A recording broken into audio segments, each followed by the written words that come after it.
Hey everybody, we're excited to be with Laurel today, and we're going to give it just a little bit of time before we get started. So just enjoy the music while we let people come in.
Got Fight, Win, Survive in the house. We're just giving you a little bit of music until we get started here. We're so excited to be with the beautiful Laurel today. Thrilled to hear her story.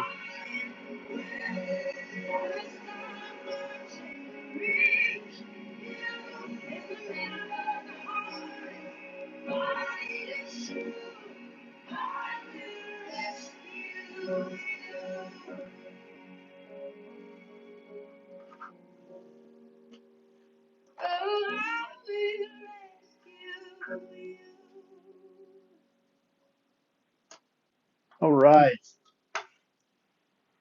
Well, again, thank you everybody for joining us today.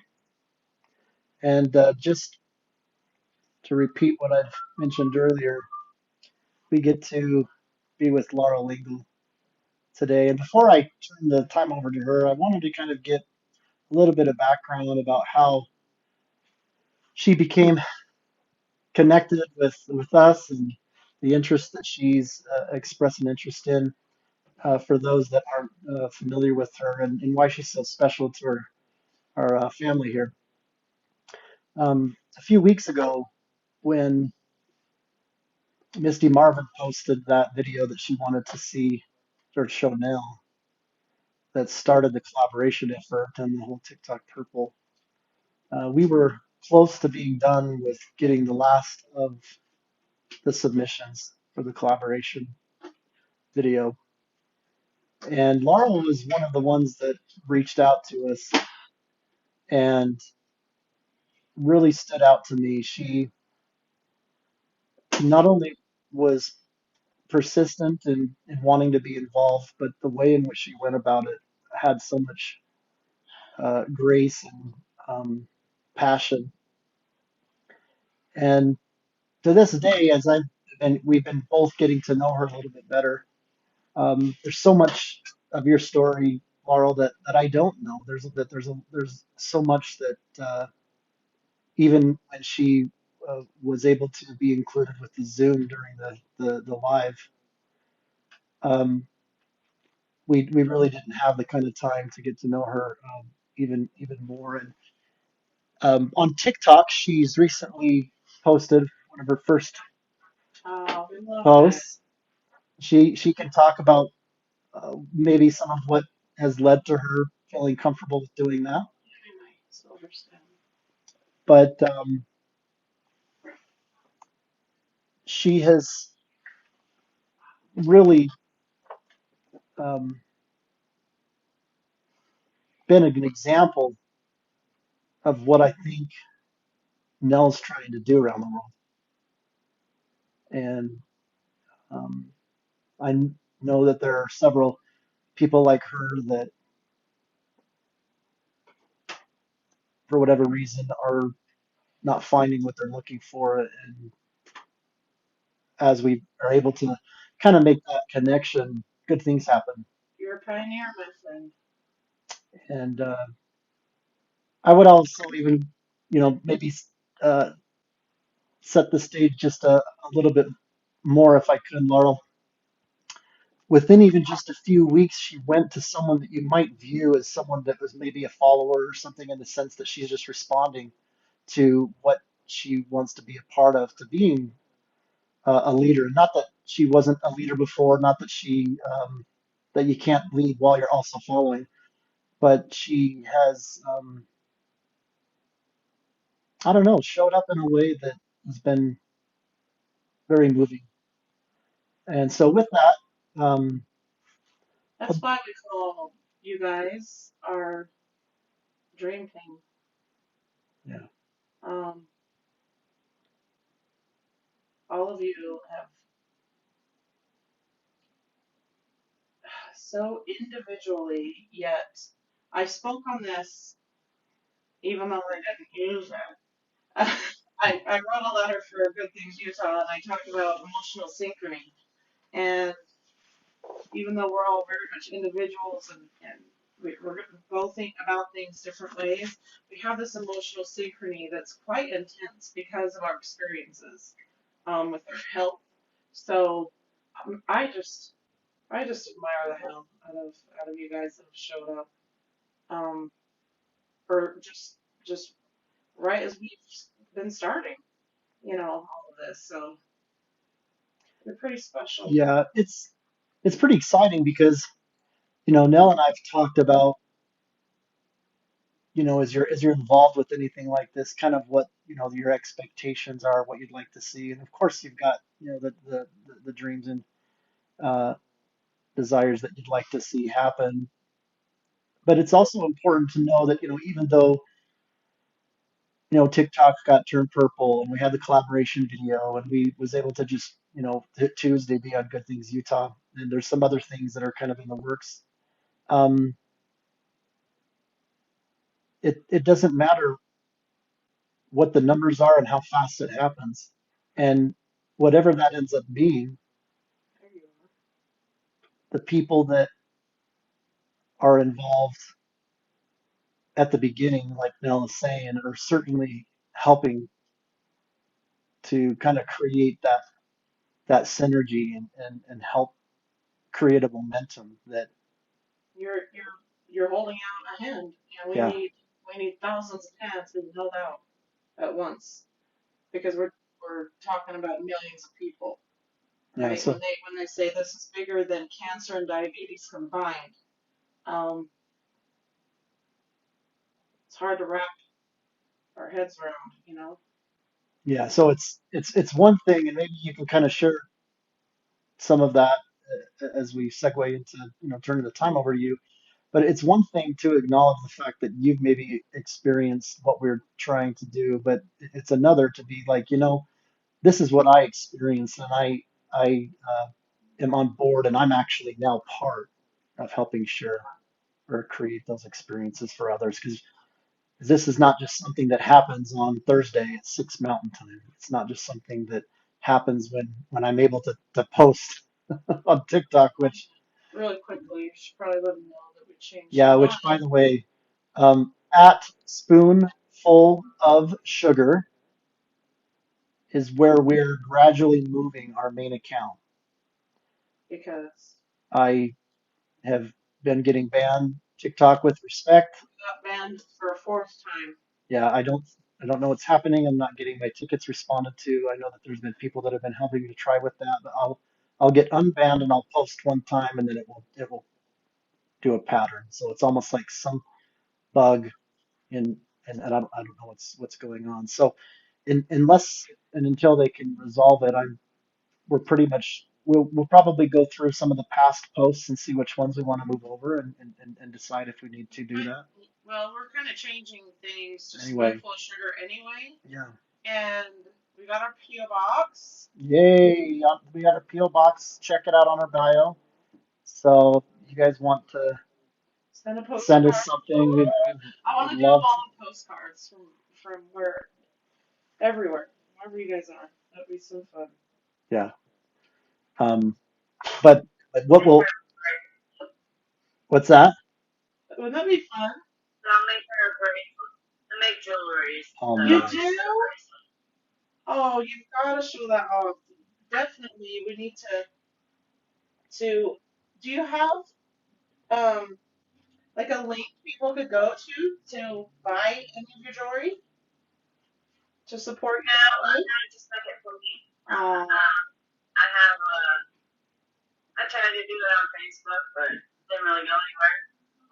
I actually plan on making a bunch and sending them up to Chad and Mia. yeah. So hopefully they'll be able to take them to the hospital and they'll be able Oh, to pass them on. that's Oh, So that's awesome. awesome. Well, and we they're can having a fun days of stuff. So and we can Well, even consider having you on a second time if you're not prepared to show any of that. I mean, we'd love to even speak with you again and get into some of those yeah, things to because kind of I showcase love those. the idea of working with you um on a project with that. We need to talk more definitely. Yeah, we'll talk for sure. okay. But yeah, um, so just the idea of I think I'm lagging a little bit. are you lagging? Oh, we were talking about the transition. So gradually over time, you'll start to see the following count on the spoonful of sugar increase. Um, to be quite honest with you, and maybe Nell can share how she feels about this as well, but not only is that an opportunity for us to kind of have kind of a really shared account more than just trying to turn this one into a shared. But a lot of the following, quite frankly, that was on that sometimes happens through grow lives, and that's fine to have that happen. But who knows how many are really kind of following and really What's Grow Live? interested. So like you have different lives, like John Collins and others will have grow parties, and you go in there and people kind of follow each other, and that helps to kind of grow the accounts and things. And a lot of that has resulted in some really great quality um, people to connect with each other and things. But it can also result in having people with a following count, and who knows if they're even in a, you know looking at you or whatever. So it's a good opportunity to let some of the following count kind of a little bit grow organically, even if it's a little bit Yeah. slower. We still want to get to that 1,000. Once we get to that 1,000 on this account, then of course we'll probably start going live on the spoonful of sugar. We did, and then we'll get Laurel right into you. Rex was able to be on television here in Utah on Tuesday, and they just posted. I think did they post that? They shared the video, and I've got that on YouTube and social media. So if you Right. So they um, just were able to get to that today. So and by the end of the day, they said that they'll have the posting on their site. So yeah. there's both of that. And we worked through some of the details to get that going, but I apologize about the delay in getting some people that have been Well, waiting I for say that because there's you know um, people that are anxiously wondering about the info and where they can find us, and that. so I think hopefully we'll have some more friends in here soon. Yeah, and we've got feedback from people that we have, connection with, like Laurel and others were kind of, asking about that. But we sense, we can just sense that there are other people that are wondering it and have the same questions, and are kind of just checking back because No, I don't sense it. you know it. Yeah, They you hear it. asked. I'm like, I'm not using some sixth Well, sense. yeah, but the point is that we know that there are unknown people, that a number Oh, that okay, I get what you mean. that I we just, that they don't have a way of contacting us and asking what's happening, but they I'm just like, no, remember. don't pretend people aren't contacting Yeah, me no, asking. no, it's Yeah. actually happening both. But Reagan Ledbetter, who was the one that was in part of the interview there in the Oh, center Liz, yeah, couch. yeah. Yeah, she had mentioned that we'd get it online, so people knew that it was going to be put online, and they've been trying They've to been find it. waiting Yeah, patiently, so. so. So watch for that. And another thing is that when we get the 1,000 count on the YouTube, and then that's going to be a big area. It's not that we're going to abandon TikTok. This old No, but account, YouTube is where it will blow up because yeah, then I'll start doing uploads, not just lives, but I'll be doing uploads of, cook with me, yeah, craft night, where we can even all get on a huge, it's like a huge Zoom call, but you can have a ton of us. Whoever wants to do, we can just hang out together. Um, Yeah, so if it's you limitless, and that's where my heart is. yeah, so if you haven't already subscribed, make sure that you go and click into YouTube and with the link in the Rex_Nell's bio. We can't put a link tree in the sugar the spoonful of sugar account yet Why until you're not? at 1,000. That Oh, so that you guys. so anyway, you see where it's kind of going. We may eventually shut this one down if it continues to be broken. So I apologize. I don't know what's happening, but Oh, that's the story of kind of how things. We also want to do the transition gradual so people aren't confused with what's what, right? So you'll see spoonful of sugar and Rexanel kind of combined, so that you can kind of associate that. absolutely. So with that, um, we had an exciting time Tuesday. Uh, it was pretty amazing. Um, we'll have to be honest. Even though it was amazing, it could even been more amazing, right? We really worked hard. I think you guys have probably read Nell's audio letter um, that she did, um, and that 12 minute. And if you're here in the live and you haven't watched that, you better do that right after because that's kind of the core I hope of all of it. I That's on, is that on YouTube too? Yes, yeah, that's her audio yeah letter. The idea is that they were going to take some sound bites from that, and also take some pictures of yeah Angelina's or Alexandria Alexandria's art, and they artwork. didn't get to that, and same Yeah. thing with the video from the American Chronic Pain Association. He had Tom, Which they stopped and did.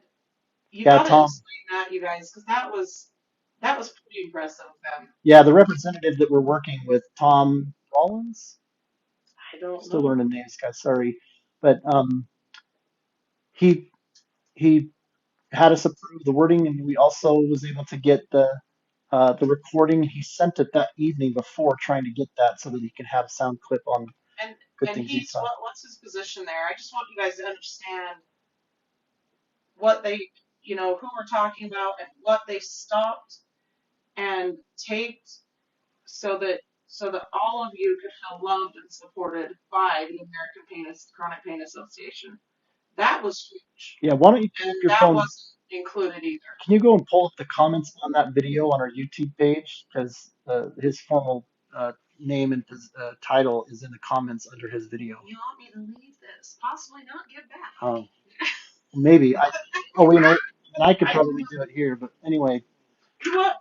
you guys, what we can do is after Laurel's done, which I'm excited to hear about because man, this woman, oh my word. I think you've got every letter of the alphabet. I don't know how you're amazing. You know, She's got here's me. So I have CRPS. Um, some things that go along with that. And there's some of you that just this is why I want you to listen to the letter that I recorded. Because I spoke about you in in the best way, and I hope and pray that I represented all of you well. Um, but go listen well, to let's do my letter this. because that is If you would be okay to let us play a few things here, would that? Laurel. Do you want us to do that before or after? It's up to her. Oh, this is fine. I'm Okay. just, So here's the first one. This is only a, a 30 But this second. is what American Chronic Pain Association stopped and did for us, for you guys, knowing, and unfortunately it wasn't included. Yeah, and so to answer the first question, I'm gonna do the American Pain Association. This is Tom Norris. He's the manager of ACPA facilitators, as well as ACPA regional director of Southern California and facilitator. Let's go ahead and give him a listen, and then we'll get into Nell's letter.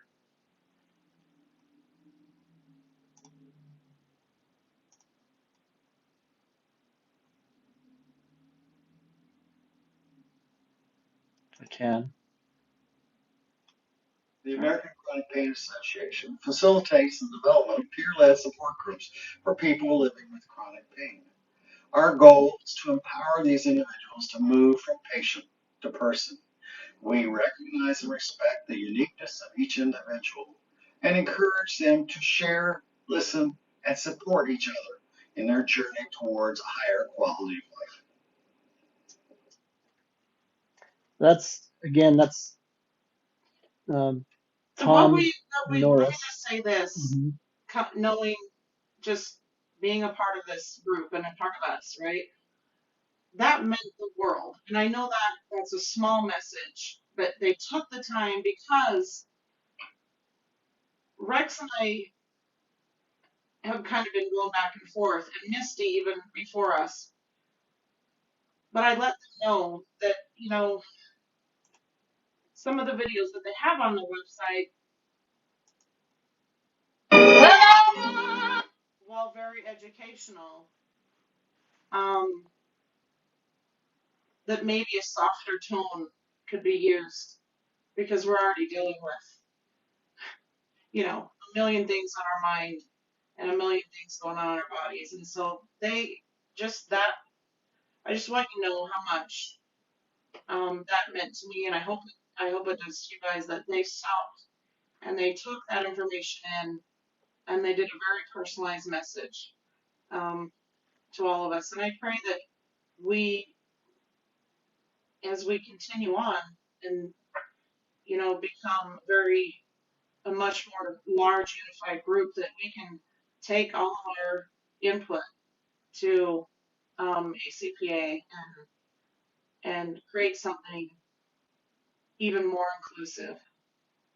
Um, Yeah, absolutely. And one of the things that we also wanted to include that didn't get the segment, but that we include on our YouTube, interestingly enough, Alexandra, you just popped in, and uh, I didn't even plot it that way, so it's meant to be. So we're gonna play a clip. If you hadn't had a chance, this is posted on our TikTok, but this is our good friend Alexandra, worldwide known, cannot say renowned thank you enough. artist.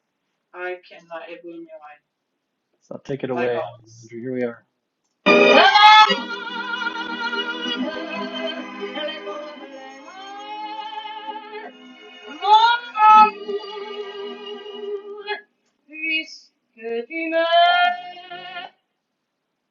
I need to replay that.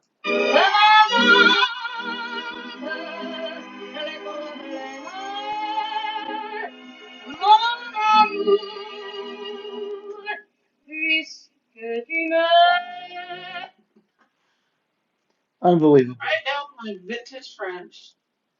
Talk Boom. about talk about someone that knows my wife, Like, like kindred, like right there. like I just,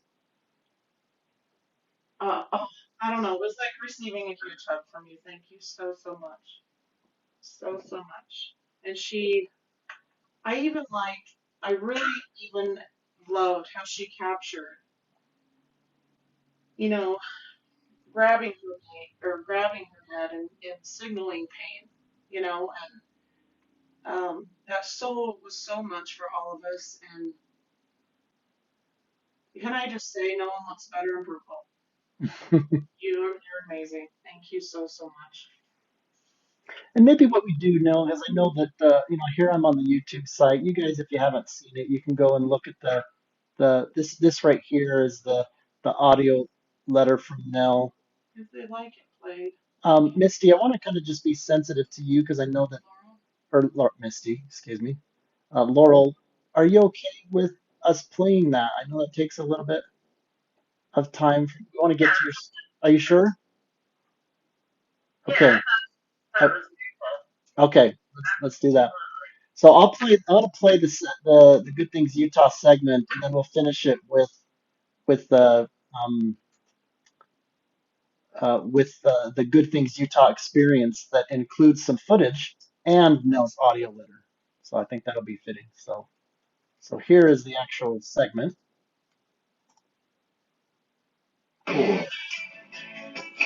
There are more people than we may realize who suffer every day from chronic pain. Rex Muhlstein joins us now. He's advocating for those people. And what does it happens to be your wife? Yes, thanks for having me.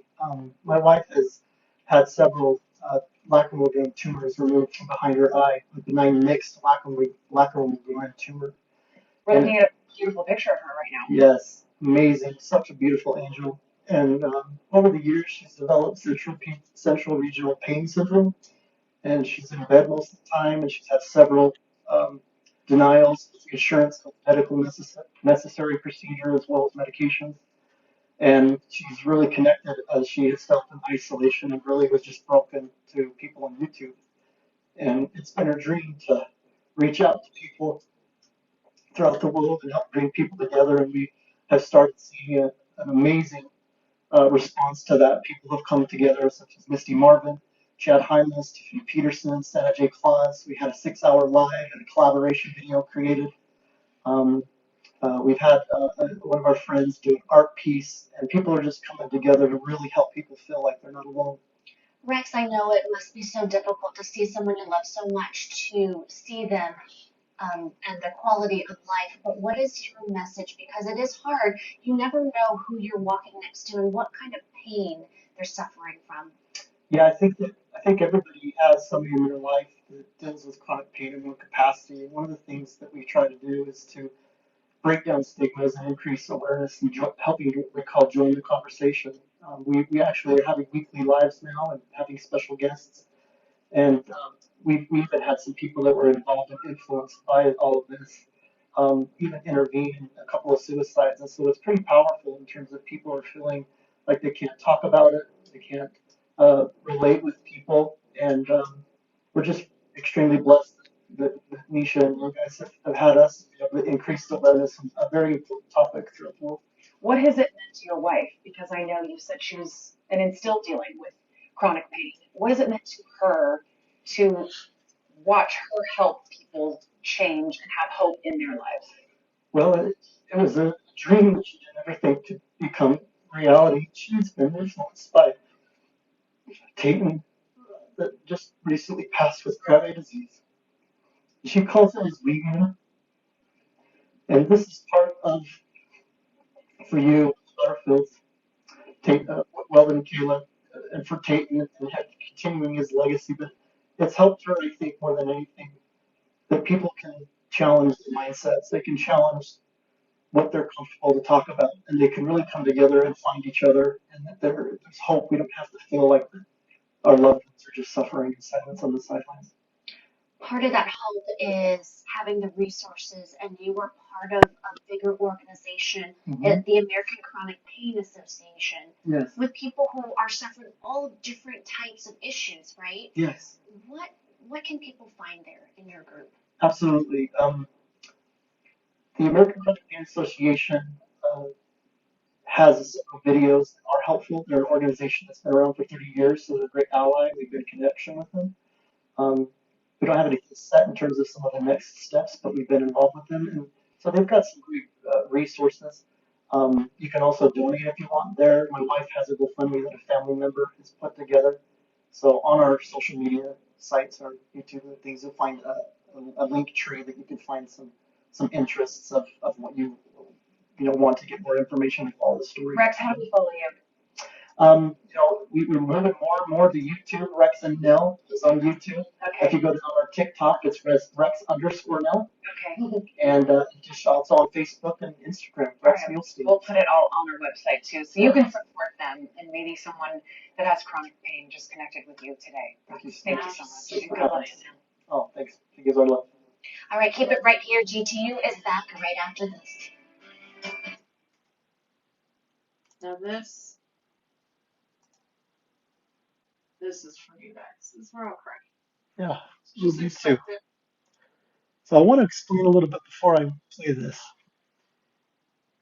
Also, please explain. I couldn't say. If we could have a little bit more control on what we just saw, it would have at least been 5 or 10 minutes more, and it would have included the full video that you're about to hear from Nell, which is more important than anything that I just said. Really quick, John just says you're very good at interviews. I thank you. My friend. Merci. That didn't go to his head. Merci. What was I saying? Oh, yes. Hey guys, we're back. Yeah, no, but on a serious note, really, she played that to me before I put that to any other music and things that you'll hear, and it was most authoritative wording,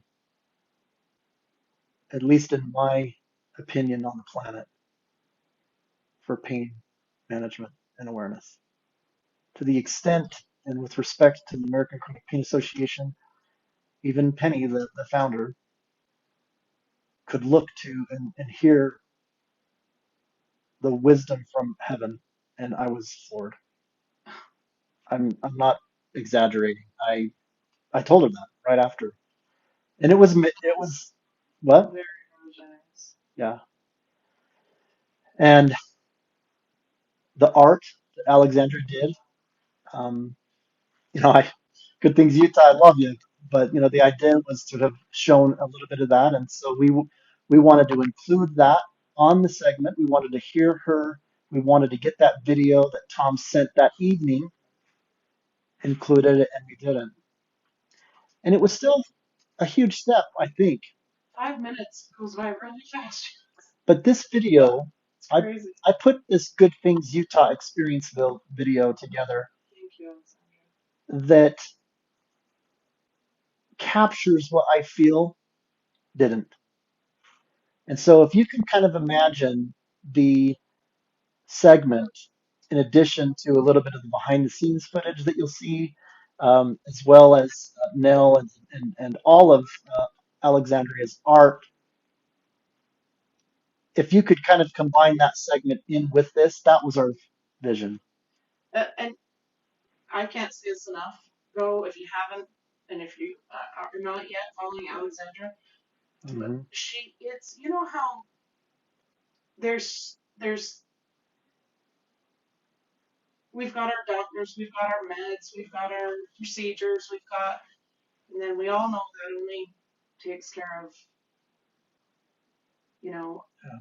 really a small portion. So um, I believe so much of what gets us through is the arts, whether it's music, painting, drawing, decor, Mm-hmm. just nature itself. But Alexandra, is absolutely a healer, and I cannot get enough of her. She's beyond. Yeah, and she's modest, and guys, I've had the opportunity to kind of get a little bit more insight on her. She might not always share, so I want to embarrass her a little bit.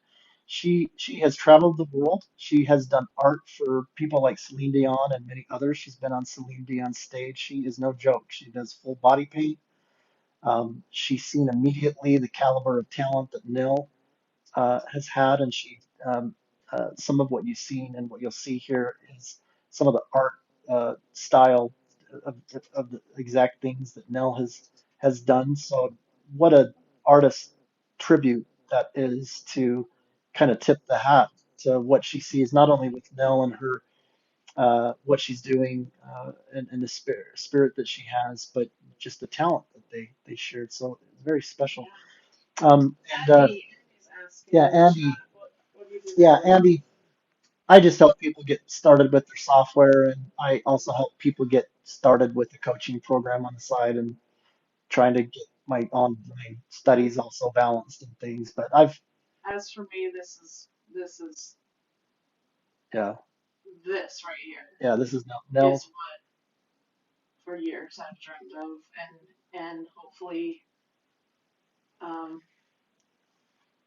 we're praying for a surgery that will help me experience better health so that I can really dive into this hard. And that is just, um, and we've talked about this before. There's a reason we say chronic pain and suffering, and we chose not to say illness because that really limits, well, it creates limits, and suffering is far more reaching, and it's so we will be having eventually people that are dealing with mental issues or just dealing with situations that are going on in the world and why they may be traumatized or have been traumatized. Or so overall, just an educational, safe, loving place. That is what my job is. Yeah, Rex is very 100%. graciously helping me as my body can't. Yeah, very beautifully said. And Laurel, I appreciate we haven't forgot about you, but some of the reason why we're doing that, not just to kind of update people and those that are new that are joining, they can, again, you can go to our YouTube, Rex and Nil, Spoonful of Sugar, Rex and Nil on our YouTube. And you can also in the link tree under Rex and Nil, you could see some other sites of interest. But it sets the stage to hear from Laurel because she's a one of the top examples that we have experienced of what we're trying to duplicate, you guys. And so I'm really excited to show how that ties in. And so thank you, Laurel, for being gracious with some of your time. And we are not rushed with time, so we want to be sensitive. People have are pain, and they've got to go attend to that, and they can't be on here for hours. But let's go ahead and play this last clip, and keep in mind that this is my intent to capture, in addition to the segment, what we were trying to capture there Well, and just for on the live Laurel team. specifically right now, who I want to say really quick too before I start this, Mhm. you guys know that I have one time, one and a quarter, because one time I like waved at you from the back, but one time I was able to get ready and be on that Oh, 6 hour live with you guys, and that did me in for days. yeah, So I want to just say, just for these beautiful people to be on and get camera ready and get their thoughts and feelings together, it's a big for deal. those that don't experience daily chronic illnesses, diseases, pain, it is like running a marathon or two and then doing this. It's So so I true. hope that this letter that we're about to play, Laurel, especially with you right now, Yeah, just makes you feel so loved. And I am certainly in much more of a way that I'm conveying right now. And so, yeah. This is uh, uh, on top of this being designed for hopefully over time, hundreds, if not thousands, of people being able to watch it for this live. This is for you, Laurel. Okay.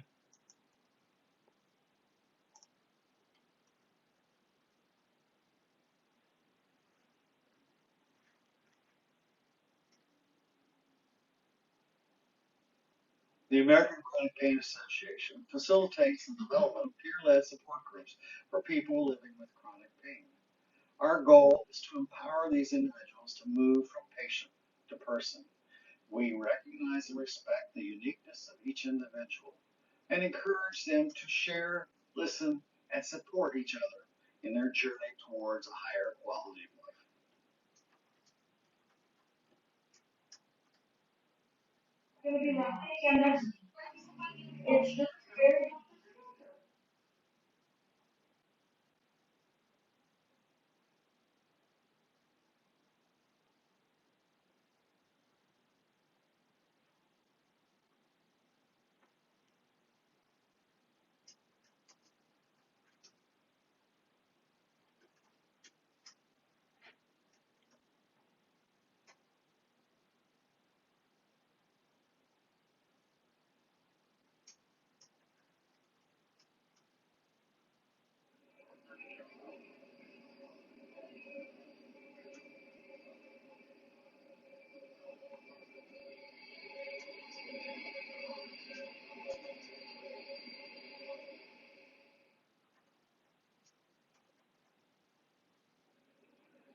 Rex, have fun behind the scenes, you guys. I love this stuff, you guys. Hey, everybody.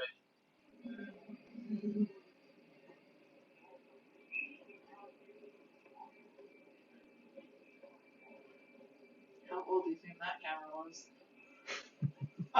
Yeah. Can you imagine those big old cell phones? Yeah.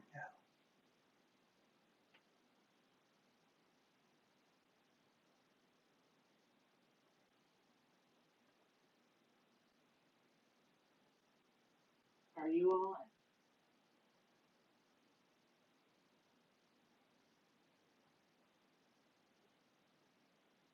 in? There we go.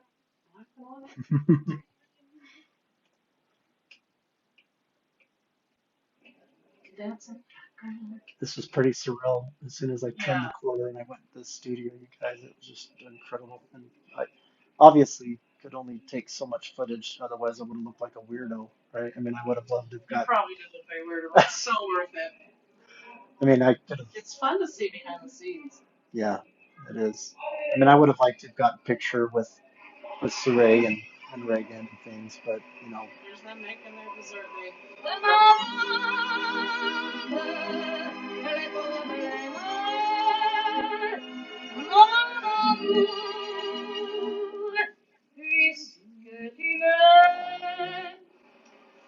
First, all the amazing people at Good Things Utah, a huge thank you for giving a platform for us to discuss what can be a very misunderstood community at best.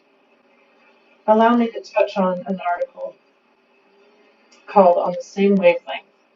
This article explains that emotional synchrony is being stitched together by experiencing the same or similar enough, causing a bond and attunement regardless of their different backgrounds or mindsets, causing and assuming of the same viewpoints. Within suffering, I've personally experienced and witnessed a greater intensity of this due to the isolation, the brutality of one's reality, and the strength it takes one to continue taking yet another breath, another step, repeat hope, challenging thoughts, as well as judgments that tell us we are no longer enough. And on goes the intricate and delicate web of the lives of those suffering serious and often severe chronic pain, diseases, and conditions. Many living in conditions within their own bodies, in their own homes, in human circles, both personal and professional, that oftentimes surpass comprehension.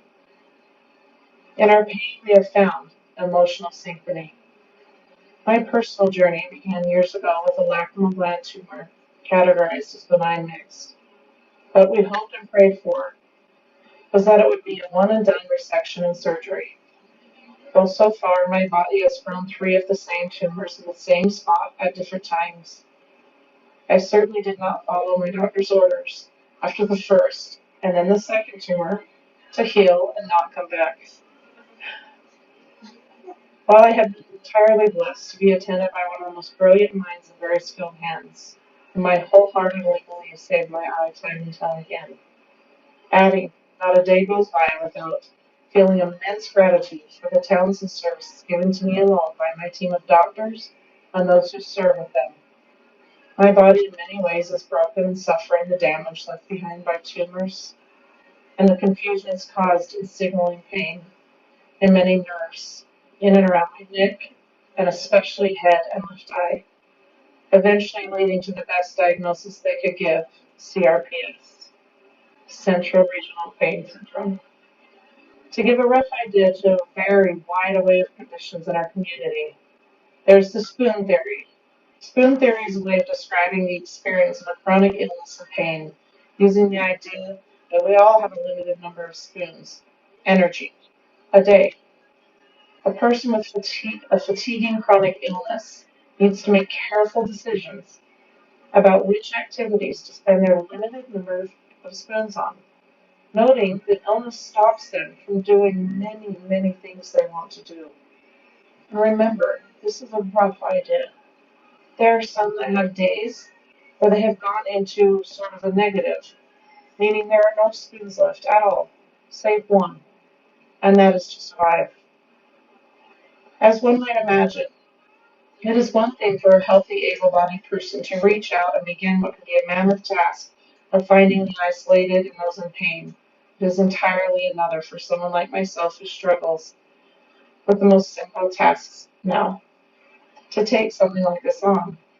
So speaking of the who he has placed in my path, without my reps first and foremost, this still might be sitting on my heart as a dream. And without the great acts of service from Rex, our children and their families, and the small but mighty dream team, we are gaining momentum in finding you. As to when, well, that has to do with another very important who, a tiny angel, Tate Wayne, my great nephew. He was born with Krabbe disease, and he taught me lasting lessons, the most priceless being. There is not a better time to do what has been so deeply planted in my heart than now. Tate was only 15 months old when he was called back home just this past March 14th.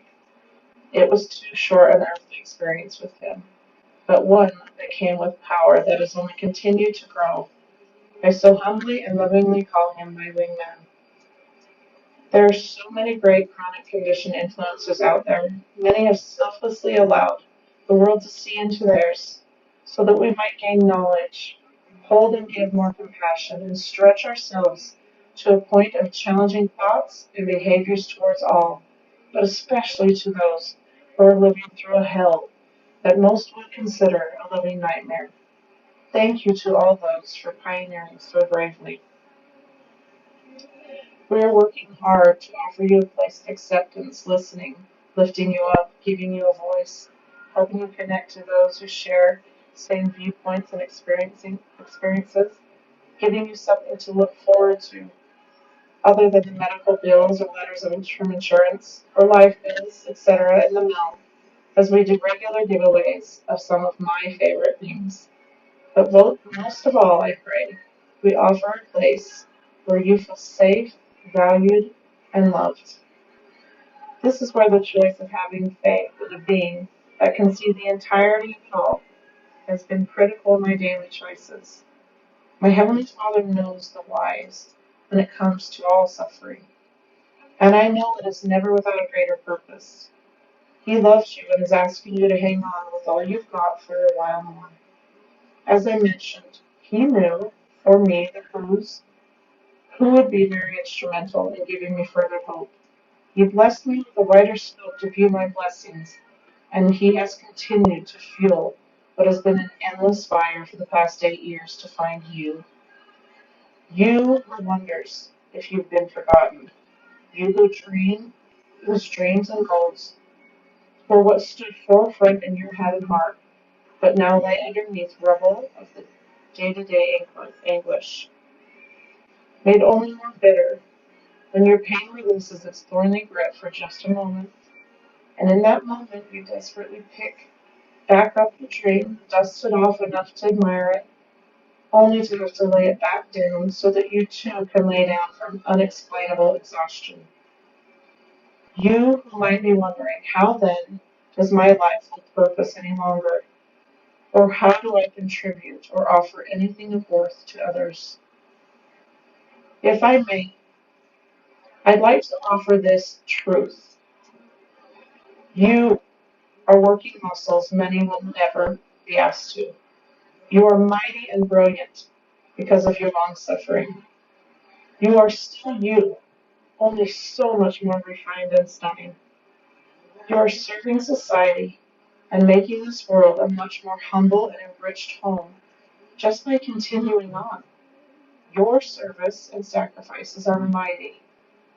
By just being, you make the definitions of resilience and warrior seem somehow inadequate when compared to the strength you've had to build and rebuild.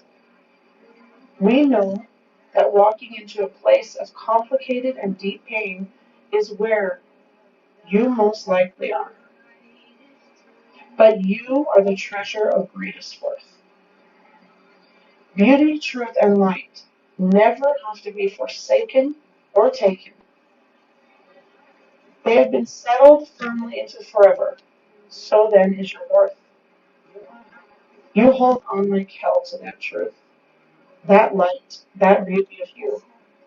Remember, you are a spoony. Take care of yourself. But do me a favor. Every day, use a spoon in service. I call it a spoonful of sugar. It will be the very thing that breathes life right back into your broken body. And yes, there will be days that service will need to be gently given back to yourself. Be kind to yourself and to others, especially those trying their best to understand and to stay in this fight with us. For years now, pain and exhaustion and the toll it has had on me physically and mentally, I've taken lead, taken control, and demanded it receive my attention and my energy too many times. It has robbed me of planning, it has stolen away freedoms, and it has caused a mighty disruption in my life, as well as all those who have remained close to me. But more importantly, this disruption has strengthened my resolve to live better, become truly present. It has heightened senses and experiences of beauty, truth, and light. How then do I have a right to be grateful for my trials, especially the more difficult ones? A disruption then made into something beautiful. Unplanned, yes, but lovely just the same. We know suffering does not discriminate. To use Jason Silva's words, whose YouTube channel is Shots of Awe, and who is a brilliant mastermind, an old soul with young wings, a holder of endless hope, and a pusher of limits to obtain our untapped abilities to experience the euphoric now in this world in our skin. He says, while discussing the topic, how to destroy the limiting beliefs of society, in a slightly different context to apply it here. In one powerful moment, he states, it goes beyond ourselves, beyond our tribe, ethnicity, beyond our skin color, beyond our religion, beyond all of the bullshit, and instead see the big picture. So, do we have it in us to meet this moment, to rise to this occasion, to drop into our training, to show up, to grow up, get to work? I echo that same sentiment here as loudly as possible, because one way or another, we all know suffering. To end, I'd like to recite some of my favorite words in a song called Rescue that I hold very clear, very, very dear to me, especially as of late. You are not hidden. There's never been a moment you were forgotten. You are not hopeless, though you have been broken, your innocence stolen. I hear your whisper underneath your breath. I hear your SOS. Your SOS. I will send out an army to find you in the middle of the darkest night. It's true. I will rescue you. There is no distance that cannot be covered over and over. You are not defenseless. I'll be your shelter. I'll be your armor. I hear your whisper underneath your breath. I hear your SOS. Your SOS. I will send out an army to find you in the middle of the darkest night. It's true. I will rescue you. I will never stop marching to reach you in the middle of the hardest fight. It's true. I will rescue you. I hear the whisper underneath your breath. I hear you whisper. You have nothing left. You have an army on your side. That you know is led by the highest. Hang on with the knowledge that you are critically important to the masterpiece. With my sincerest respect and love, Mel. Thank you, Good Things Utah, for helping us increase awareness of chronic pain and suffering.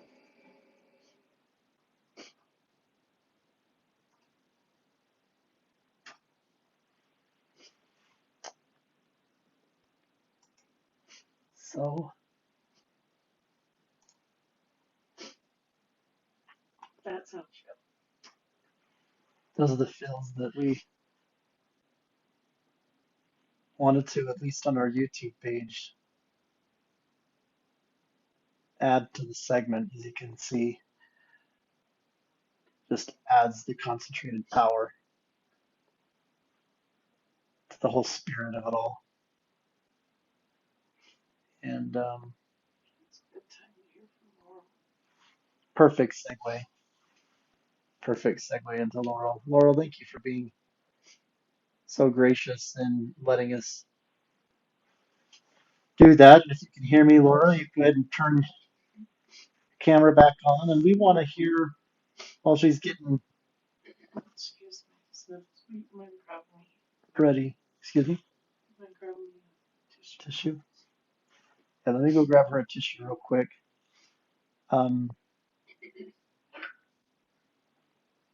One moment.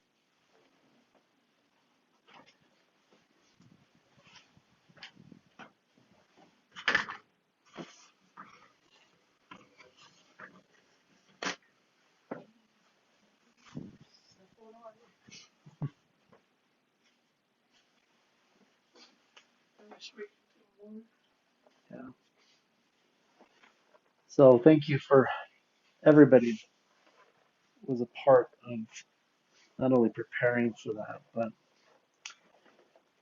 it's just exciting to see how things kind of evolve. Laurel, how did you get wrapped up in all this? Love your beautiful face end up here. What did you do? What in the hell happened to you? It's a long story. Well, we're I found you though. As we said, I said before, it was I think the day before we turned TikTok purple. Yeah. It was only like the day before I saw your video, and I can't remember if I reached out to you or Misty reached out to me. I can't really remember, but somebody reached out to somebody, and here we are. There you go. How do you know Misty?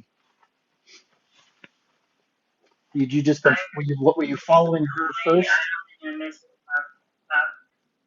No, actually, I started following her that same night.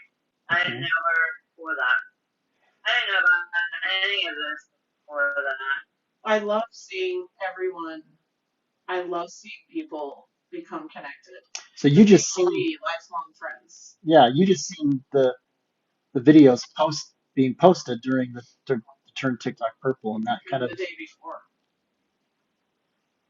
I think it was a duet. Might have been a duet that Dan Henry did. Okay. And it was on his page. Okay. And I commented something about Dean, and I don't remember who reached out to who, but we kind of all were on that one post, and then we got together. Gotcha. That's how we got together. Okay.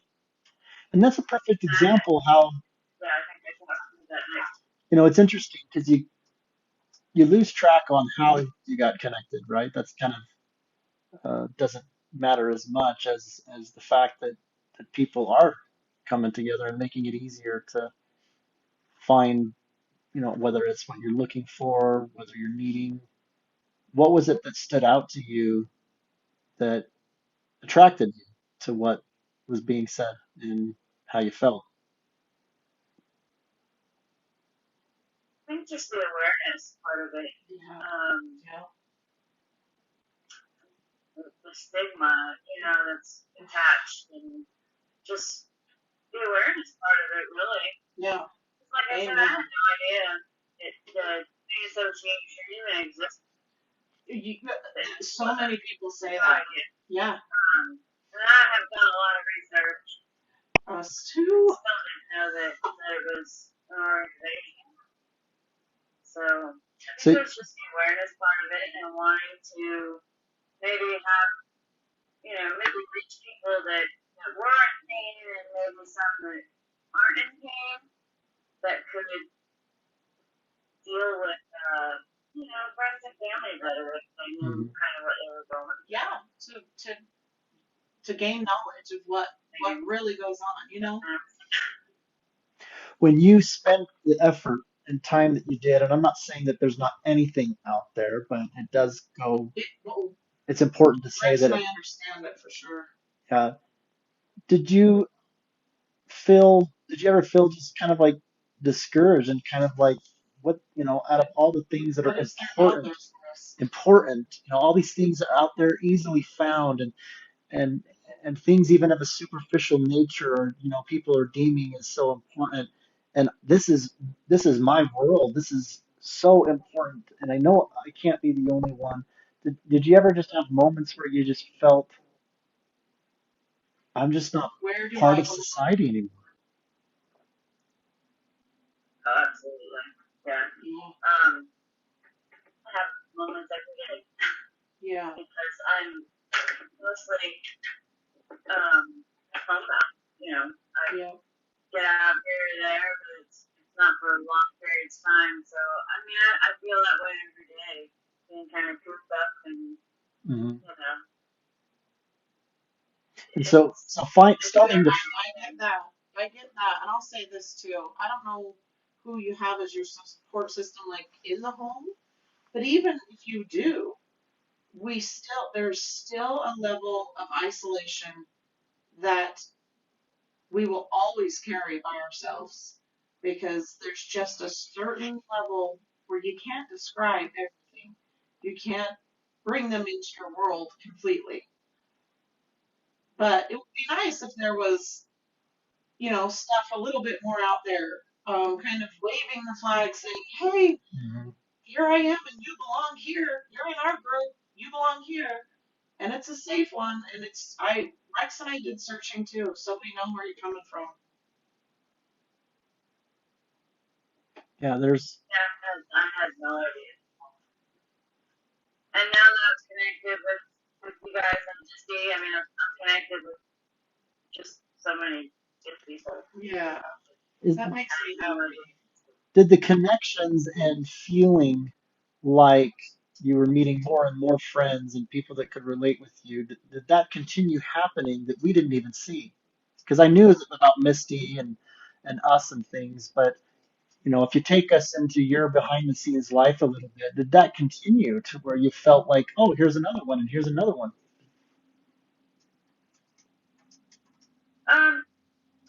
Yeah, it was some sort of group that I'm in that Misty added me to. Okay. And there's just a bunch of people there that I can reach out to, and my husband is here, but I hate to put everything on him, so I just have to keep going. Yeah. Do you find yourself keeping things? Do you find yourself keeping things in more than you should because we don't want to bog down our loved ones, especially those who are living it day to day with us? Do you find yourself, because I do that a lot. I'll just, because I can see all that is already on Rex's plate, and now he's kind of, stepped into this caretaker position. And even though, I've been that for him years ago, it's still, that's a hard one. Yeah, it is. I don't, and he's actually told me before when, I found out that his shoulder was bothering him, and I asked him why he didn't say anything, and he said it was because he knew I was in more pain than he was, and he didn't want to say anything. So I was like, but I mean, he's pretty much there for me anytime I need him, and when he asks me what kind of day I'm having, I just kind of, same old thing, Yep. I don't tell them what they really feel, because why? Yeah. It's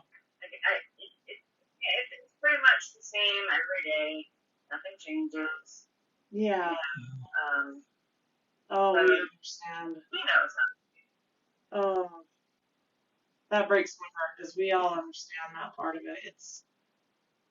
I don't want to make him feel, unimportant or they. His problems should be just as front forward as mine. Yeah. It's just something minor, a little bit. Wow. They're a little louder. So, that's what I say to Rex. Mine are really. I literally my nerves. I just tell Rex, look, they are complete divas. They're screaming at me. They're a lot louder than anything else I could hear. I don't know if you were here when I explained when our daughter was younger. She made me. It was one of those moments where, and I love laughing, even if it's something to do with my condition, But she says, Mom, it was when she's younger and she's trying to understand what the heck's going on. But she's like, Mom, you're like a superhero, but backwards. I could not, I was on the floor. Because I totally got what she meant. Backwards. She's like, your nerves are so powerful, but they just don't get it. Oh, shoot. So that was her way of describing it. I was on the floor. It was the best thing ever. But yeah, our stuff's a little louder. Our bodies are not. They don't like to be in second place, right? They want to be first place, seen first, felt first. Yeah. So what is it? Sometimes they have to throw a little extra, a leg cramp here or yeah. Yeah. Something extra. Oh, like you couldn't stop there. You had to just. But here's another cherry on top. There's another one. You couldn't just stop at the main. That's what right? I'm always say when I'm not going. I'm like, really? And you gotta laugh sometimes. You just have to. Yeah. So what are the three? If you could choose, if you could choose three main things that help us understand, and it doesn't even forget about the three. What do you deal with every day? What's your daily look like?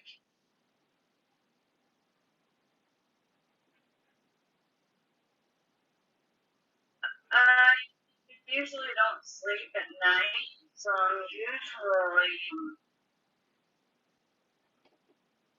my husband wakes me up if it's time for a medication or whatnot. Yeah. And when I do finally decide to get up, it takes me a little bit to be able to get moving. And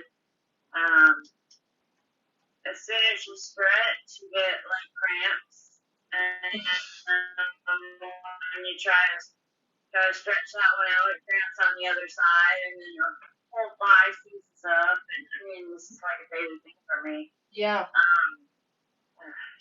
What are the it is on the posts that we did? We included some of your main conditions that you had. I think there were like 3 of them that we kind of included. Can you talk a little bit about those specific conditions? Because there's all sorts of different kinds of pain. What are yours, Laurel? I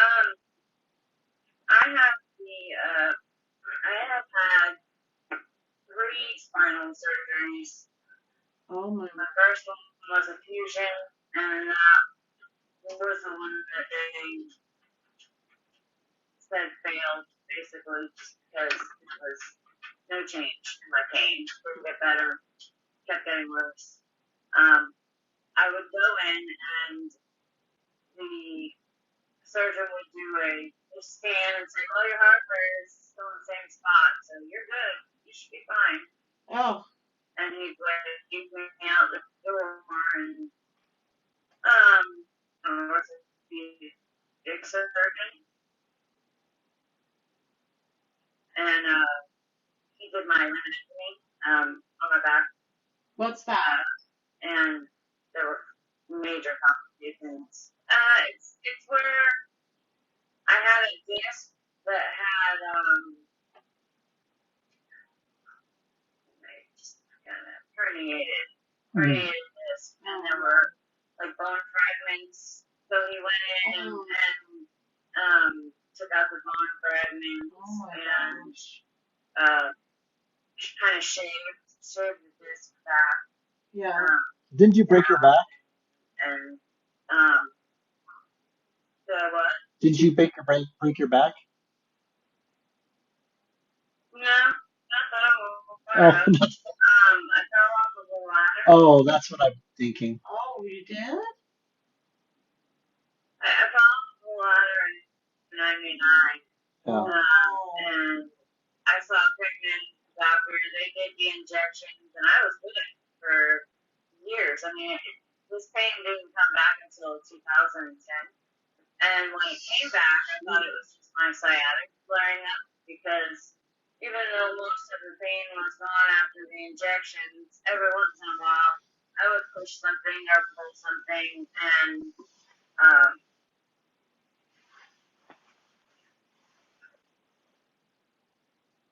my sciatic would flare up, and I was usually in bed for like 3 days. So I thought it was that.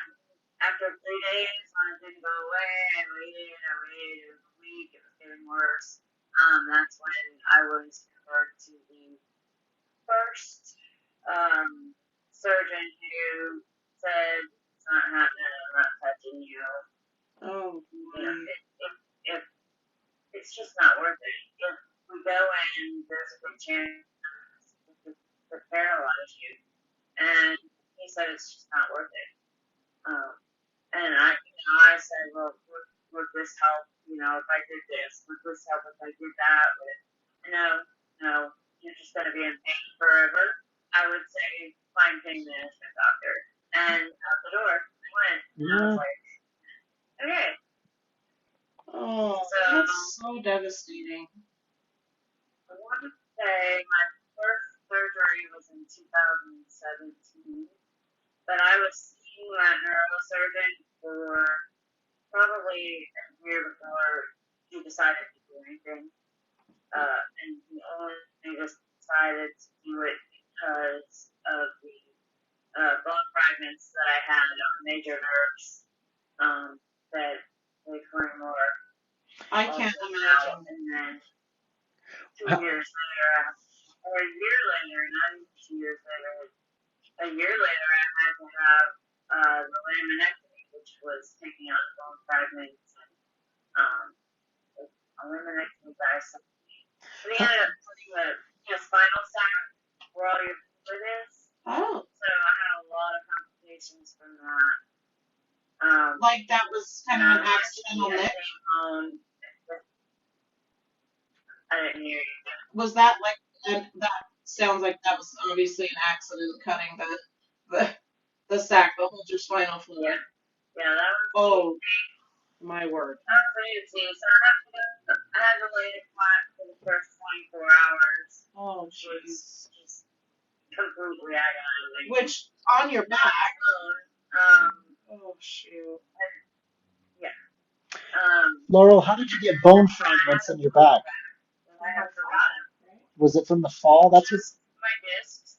But was it because of the fall? Even if. The only thing that they told me after the fall, because I felt flat on my back from the top of I think it was a 15-foot ladder, because I was hanging Valentine's Day bears.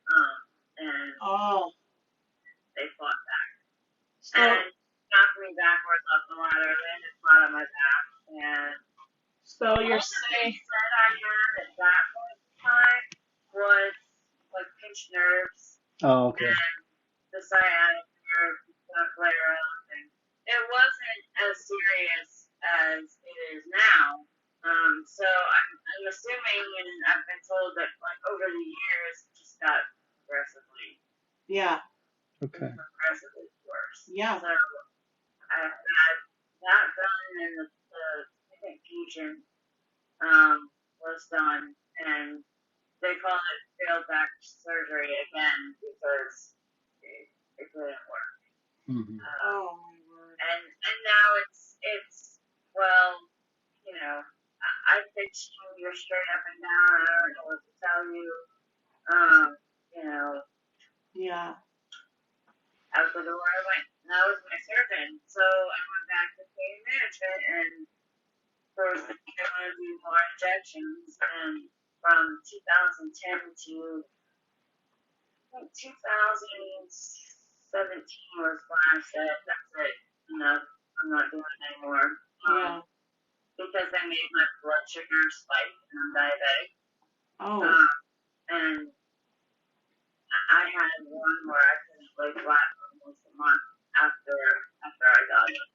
And so I told them I'm not having any more injections. They're not helping. I've had like 8. Were they steroid injections? Fibromyalgia. Oh, fibromyalgia. I didn't hear you. Was it just steroid injections they were trying to give you? Mm-hmm. Yeah, and that's what they were wanting. Or the other option was and I think I've said this before, the other option was the stimulator. They surgically, insert, it's basically like an internal tension. It's supposed to, send the signals and not to your brain. Yep. But when I read about it and I researched it, I was like, I don't know if this is what I need. Yeah. It works 40% of the time. And you're going to have additional surgeries to change batteries. And, it's not something I want to do at this point. And you guys, just really quickly, that's something, I'm so glad you said that, because that's something that is so critical. When you don't feel like something's right, or you feel even a little bit off, and I don't care if somebody said to you, because this has been said to me a couple times, huh, Rex? 100% of my cases have worked. Well, I was that first person twice.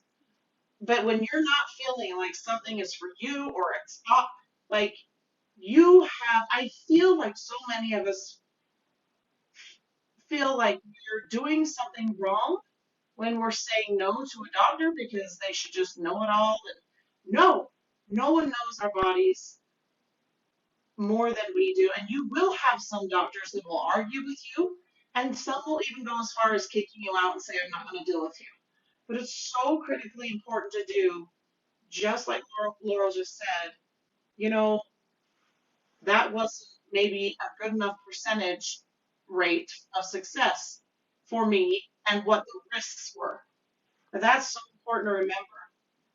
You do what's best for you, no matter what. Yeah, because I was researching it, and insurance, maybe, if they'll do it, the insurance will pay to have it put in. Mm-hmm. And hooked up and all that. But if something happens and it goes crazy or it, malfunctions or whatnot, the insurance company does not pay to have it taken out. Well, that makes a lot of sense. Oh, It's causing what? problems. What is that one? The insurance companies do not pay to take it out. In most cases, it is what I read. So, I'm in favor of just starting over in a lot of areas of the world. And again, to me, it feels like a band-aid. Because it is. Especially when they won't take it out if something goes wrong. Like, that's not even a band-aid at that point. Right. It's Yeah, one thing that baffles me in this world is insurance. I will never understand how they come to their decisions. Uh, There are doctors' cases, you know. what They else never was agree what else with was it she anything had? our doctors say. Julie It's asks, crazy. Julie asks, What do most people what do most people not know or get wrong about your illness or illnesses, would you say? They're kind of invisible. You can't really see them on the outside. You just see me, and I might have a cane, I might have a walker, and those might give you signals that something's wrong, but you don't know what. Right. And it's invisible. and You know, how if how I'm would on they? a scooter, I can't even tell you how many dirty looks I get from the older people because I'm on a scooter. Yeah, But yeah. it's my scooter. And how Right. is someone You wrong know, by it being um, invisible? Like what tell me more about that. So it's invisible, they can't see it. So where's the error in their mind about the fact that it's invisible? I guess just judging, Bingo. really, is what it comes down to, Yep. Why are you parking in the handicap spot? You look perfectly fine. Mm. Why are you on the scooter? You look perfectly fine. Yep. I think it's just judging and just it gets through, Yeah.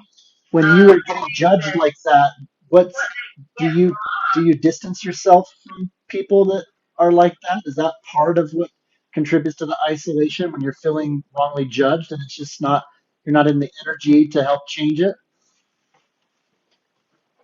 I Probably think, some days. and maybe a little misunderstood, like, Yeah. as far as my self isolation, I just kind of when I couldn't see love anymore, like I was friends and let's go do this, let's go do that, let's go do this, and I knew I couldn't do it. I wasn't going to try to do it Yeah. because then I was just going to be miserable, and I still wouldn't have accomplished it. So I slowly just pulled myself back Mm. from everybody, and I guess I did it to myself, but I've watched that with Neil. Do you want to comment about that, Neil? I don't. It breaks my heart hearing that you did it to yourself because that's not true. You can only take so much on top of what you've been dealt already. And so when there's a constant feeling of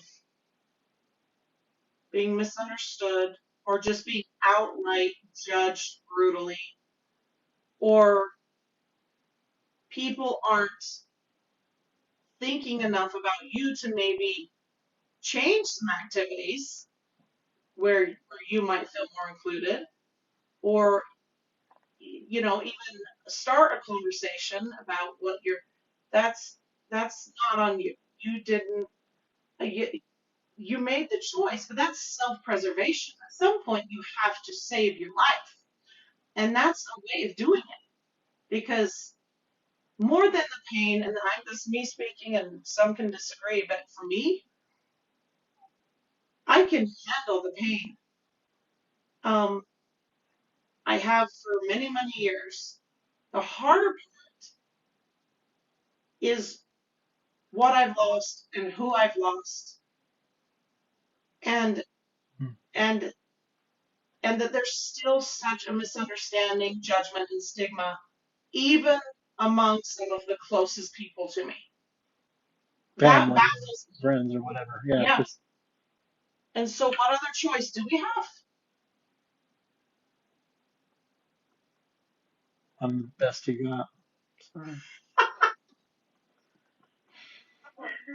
So you just, in my opinion, and I have family. I mean, I have family that is the same way. I don't think that all the understand, Yeah. what I go through because I haven't told them, Yeah. They know that I'm having back problems, but they don't know the specifics. They don't know exactly how it feels, exactly what it feels like, and then when I don't, sometimes I don't even attend little family Yeah. get-togethers.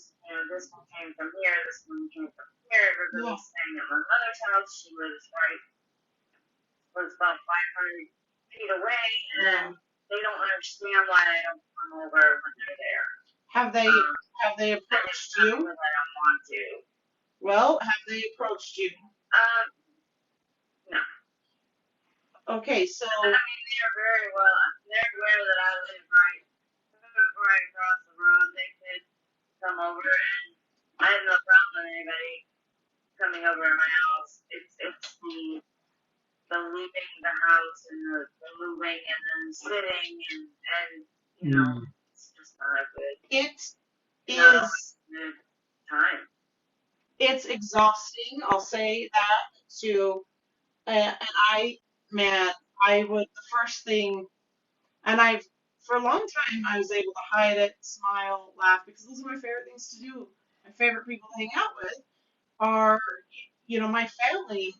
Rex and I both have large families, and we're blessed enough to have most of them here in Utah. But it got to a point where I was so exhausted, and because a lot of my pain is the nerves in my face, so crying, laughing, even too much talking or too much concentration with my eyes when I'm trying to look at someone and give them the respect they deserve when they're speaking, it became too much. And then also, it just, you've already gone through so much, in that day. And it's not, we're kind of stuck. Because I know that there's some people, they feel like they're crying. They feel like if I'm asked this, is that prying or getting too personal? For me, I've had a couple of people, that's it, say, hey, I've heard this about you, but I want to ask you personally. It was like,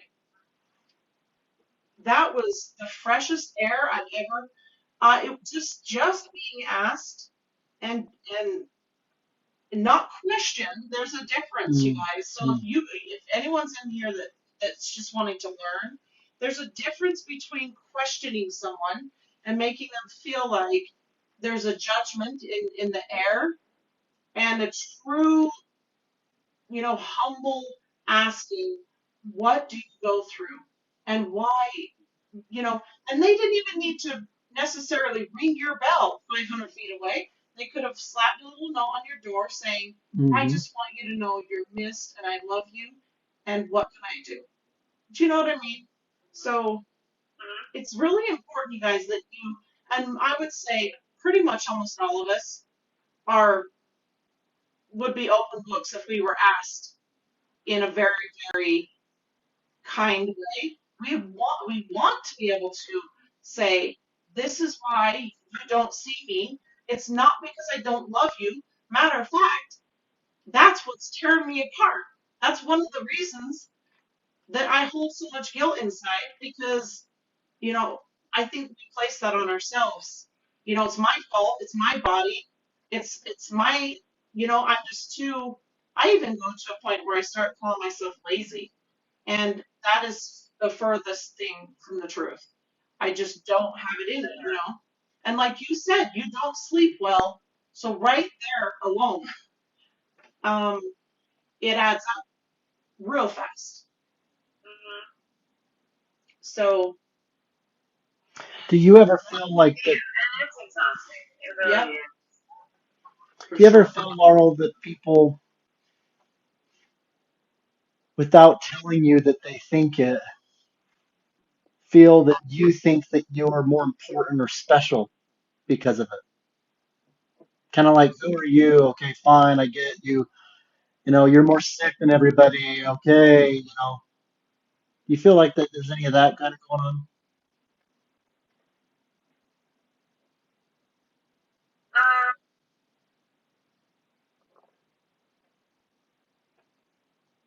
if there has been, I haven't seen it. It's that's not really something that really, That's Okay. good. that's I'm not glad to really. hear No, what about you? If you don't mind me asking. Do you feel like sometimes that happens where you're feeling like people that could otherwise be more compassionate are kind of coming from an attitude of like, well, what you're not, something so special, and everybody's got problems, you're. that. Well, yeah, I've literally had that expressed to me by a couple people. Um, and then when you add on top of that, so because Rex and I have decided to move forward in a very public way, um, and I'll make this very clear. My isolation and my life in many ways was saved by people who decided to go public, most of them on YouTube. And I have watched, I was doing a count yesterday because I lost, here I go. I lost one of my biggest mentors, um, and just found out about that a day or two ago. Mhm. And she was just in her 20s, and it was, I mentioned her to you guys, and I said, if you can go follow anyone, go follow her. And she just passed away. And I've watched nine YouTubers pass away that meant the world to me and helped me feel less isolated and gave me a place of safety. And they gave me a family that, um, where we just understood each other. And one thing that I love to see is what's going on in the chat sometimes, because there's friendships developing, and I love seeing um, people talking amongst each other in the chat itself. You know, Mhm. um, there's been so many deep relationships formed, and 9 of them have left, and it's hard. And but this one was the hardest. This one, I still am in disbelief. Um, this was one of those where it hit me so hard. It was like, okay, God, that one was really unfair. Why, why her?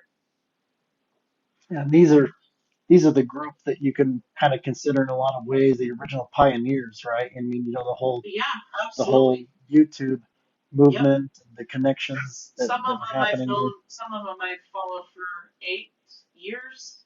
So, um, I don't even know what we were saying. Just talking about how.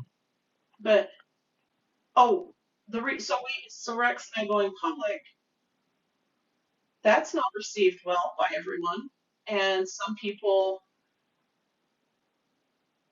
um, by their reactions, I think I noticed that my friend count on Facebook went down like by 20 in a Oh, couple of weeks. And it's a yeah, filtering I process. absolutely believe that there's a very harsh judgment and who do you think you are type thing. Mhm. Well, I had to get to a point where it's not, you, this is so important to me. And all of you are so important to me that I told Rex I'd give it all up. I'd give it all up. I don't care because I know how people served me and kept me going for years. And if we can do that for each other like we have been, I don't really then unfriend me if you can. Mhm. We can't waste our time worrying about people that don't Yeah, believe us. It's just so ridiculous, yeah. We, right? I see someone. think her name was Leah Farrell or something, on TikTok. I think I asked her one time what her greatest fear was, and I thought that it might be judgment, right? But she said rejection, and obviously judgment is associated with that, but it wasn't the judgment that was her worst fear. It was really what happens when people are being wrongly judged. And I think that that's probably at the core of what we all can kind of relate with, is that we're already, if you're already experiencing the pain, then you've got rejection on top of it. That just exacerbates pain of different kinds, right? Because you're just human. And so we are trying to, I guess, live your life in such a way where you're coping with all of it and then trying to minimize rejection, and it just gets daunting, it sounds like. Well, if you think of the spin theory, we don't have it. Going back to uh,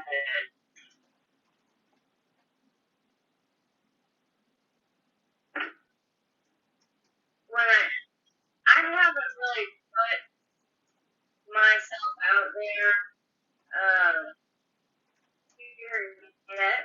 So on TikTok, I just made my first video a week ago, maybe.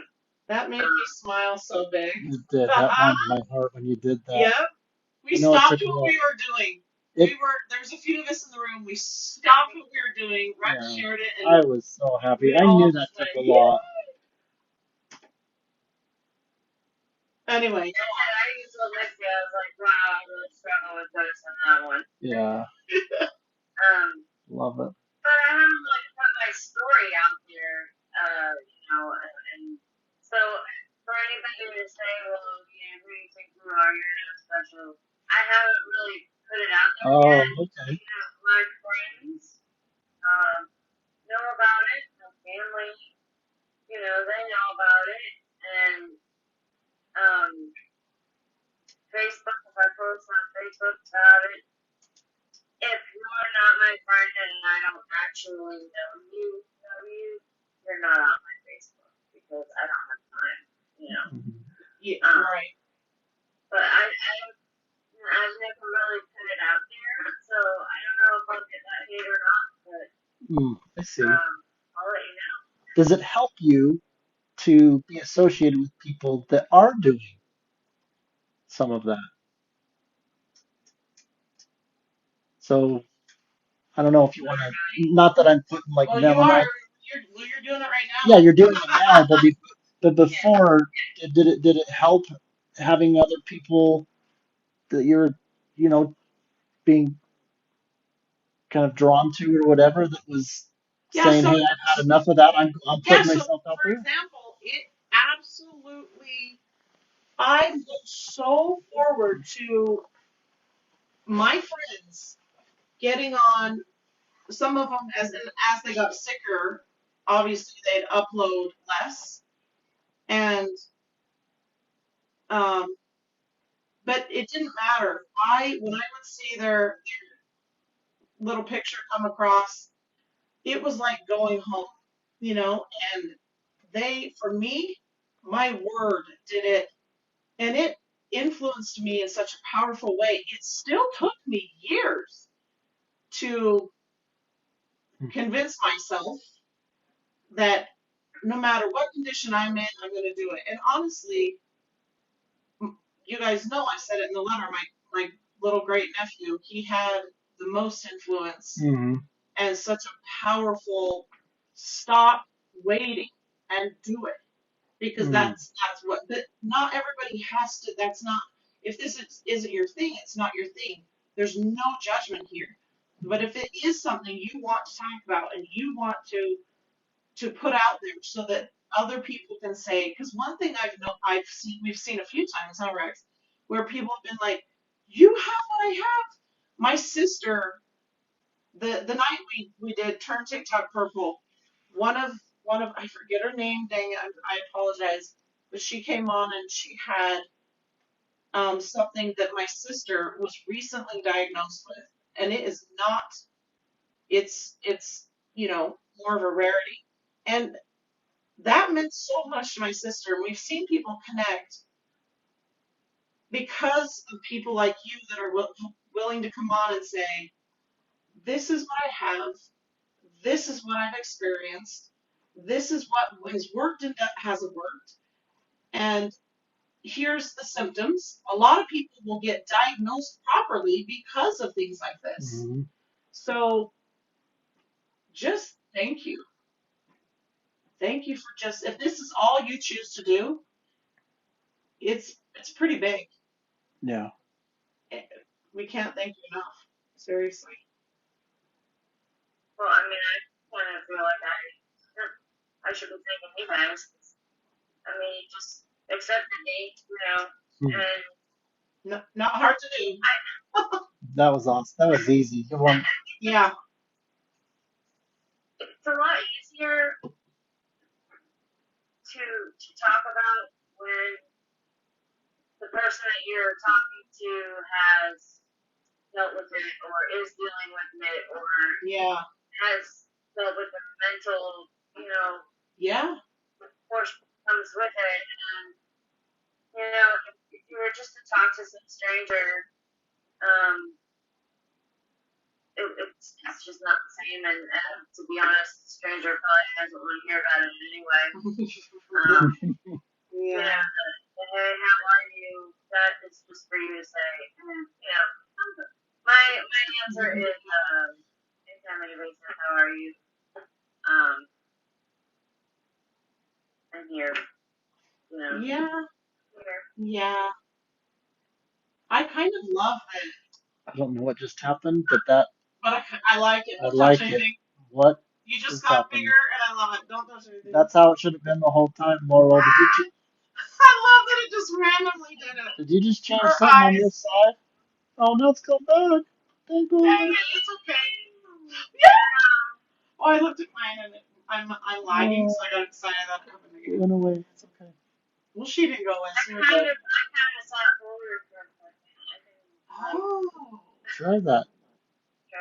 Put Yeah. your face up close. Lean in, isn't that what they say?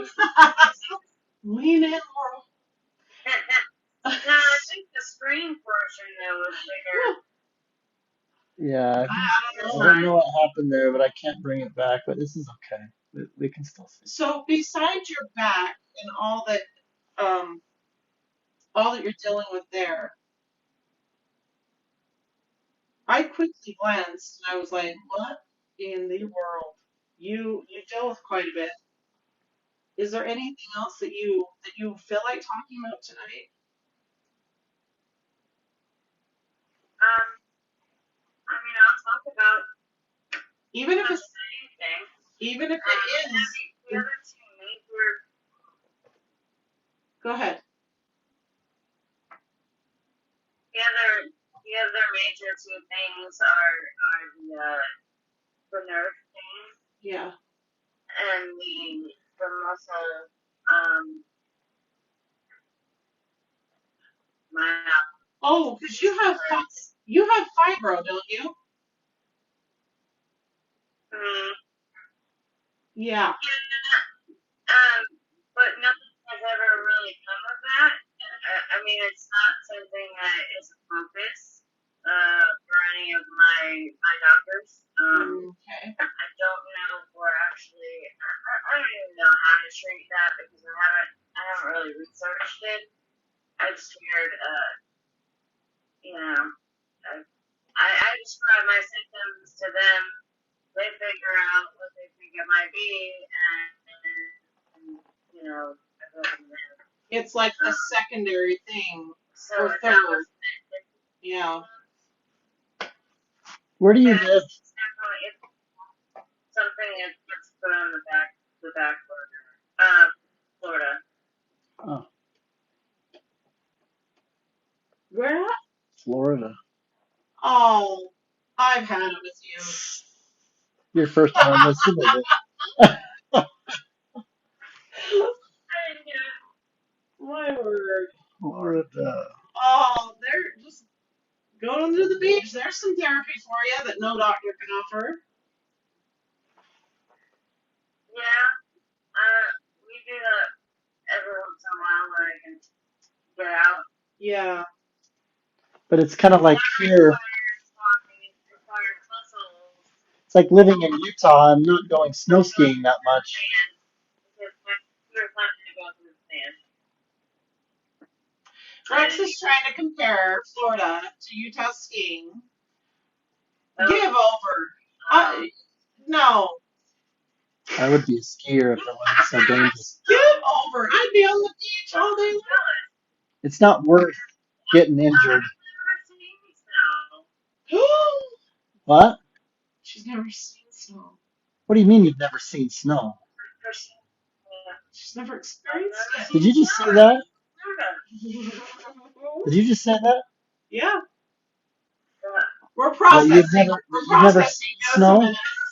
We're processing. Hold on. Is that what you said? Yes. I gotta talk to Santa. What is Santa doing?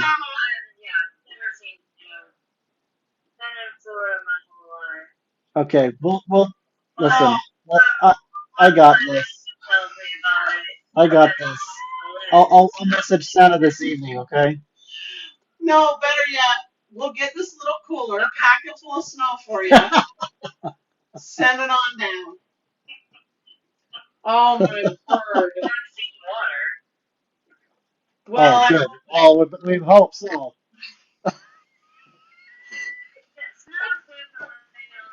Did you just say I've seen water?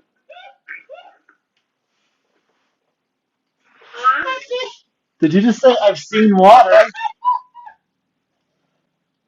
Oh yeah, I've seen water. Well, that's a good thing. Okay, good. We're getting somewhere. I don't know, maybe I'll figure out how to like pack it and I don't know. Yeah, because I have this it would be water.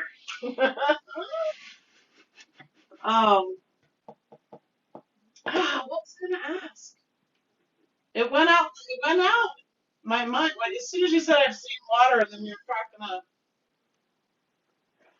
There went my thought. What's the biggest thing that you're grateful for because of what has happened with this group? Or because of your what you've been dealt. Yes.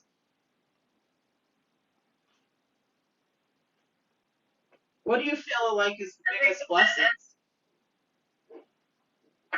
It's definitely, being able to reach out to somebody. Yeah. And Yeah. somebody who knows, somebody who's been there. Yeah. Being able to reach out and saying, I'm having a bad minute. Yeah. Actually, I did that the other night. I was having a panic attack. Yeah. And I just needed to reach out to somebody to have them talk to me just about anything so that I could calm down.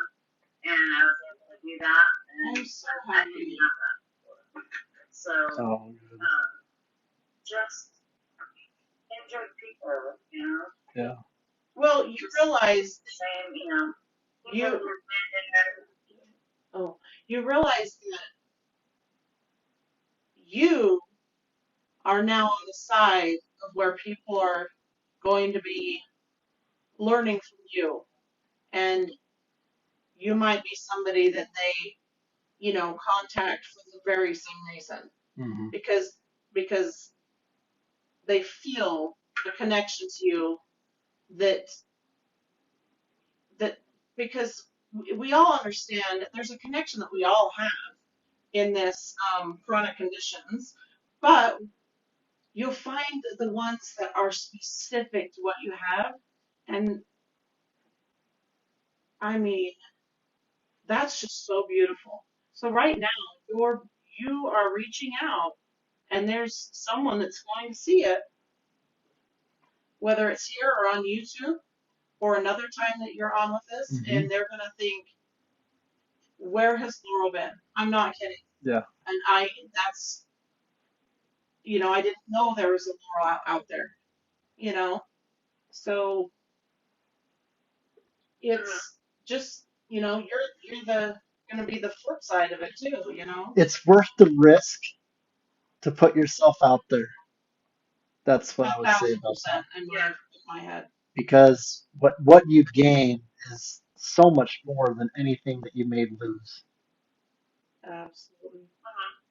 So Well, already, I mean, just the friendships that have already been made, Yeah. have been worth totally worth it. yeah. 100%.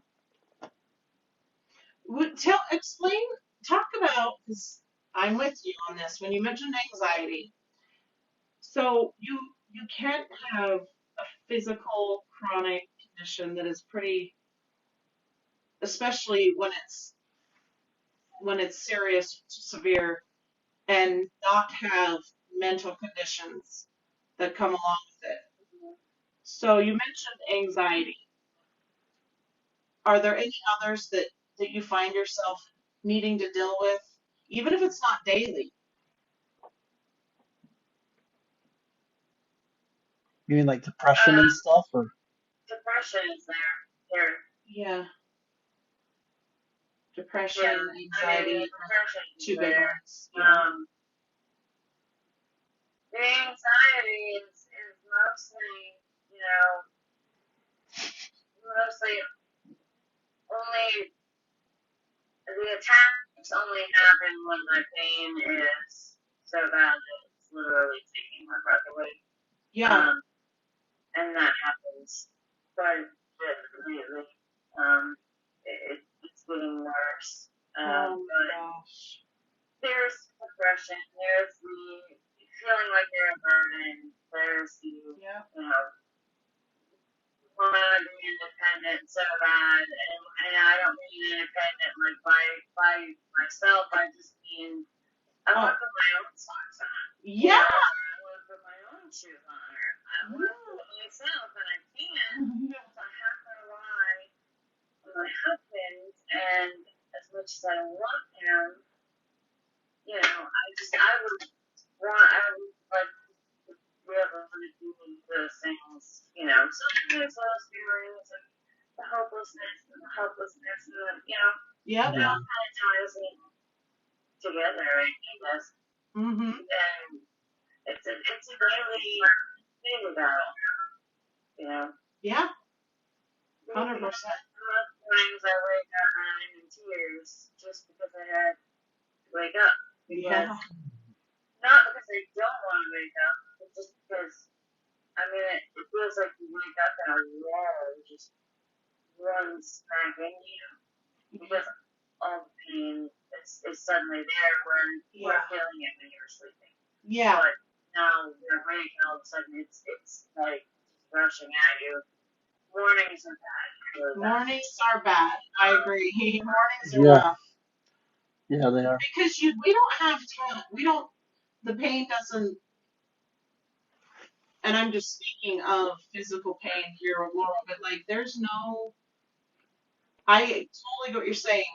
There's no like, hey, the nerves are going to be nice for half an hour while I try to remember who I am and get up and try to get clean. And nope, they absolutely. Hello, I'm here again. And even in our sleep, I want to make that very clear. Rex was surprised the first time I brought this up to him. I said, even when I sleep, a lot of times the pain doesn't go away. It's just that it affects the way I dream. It's still, so yes, you can experience the pain while you're sleeping.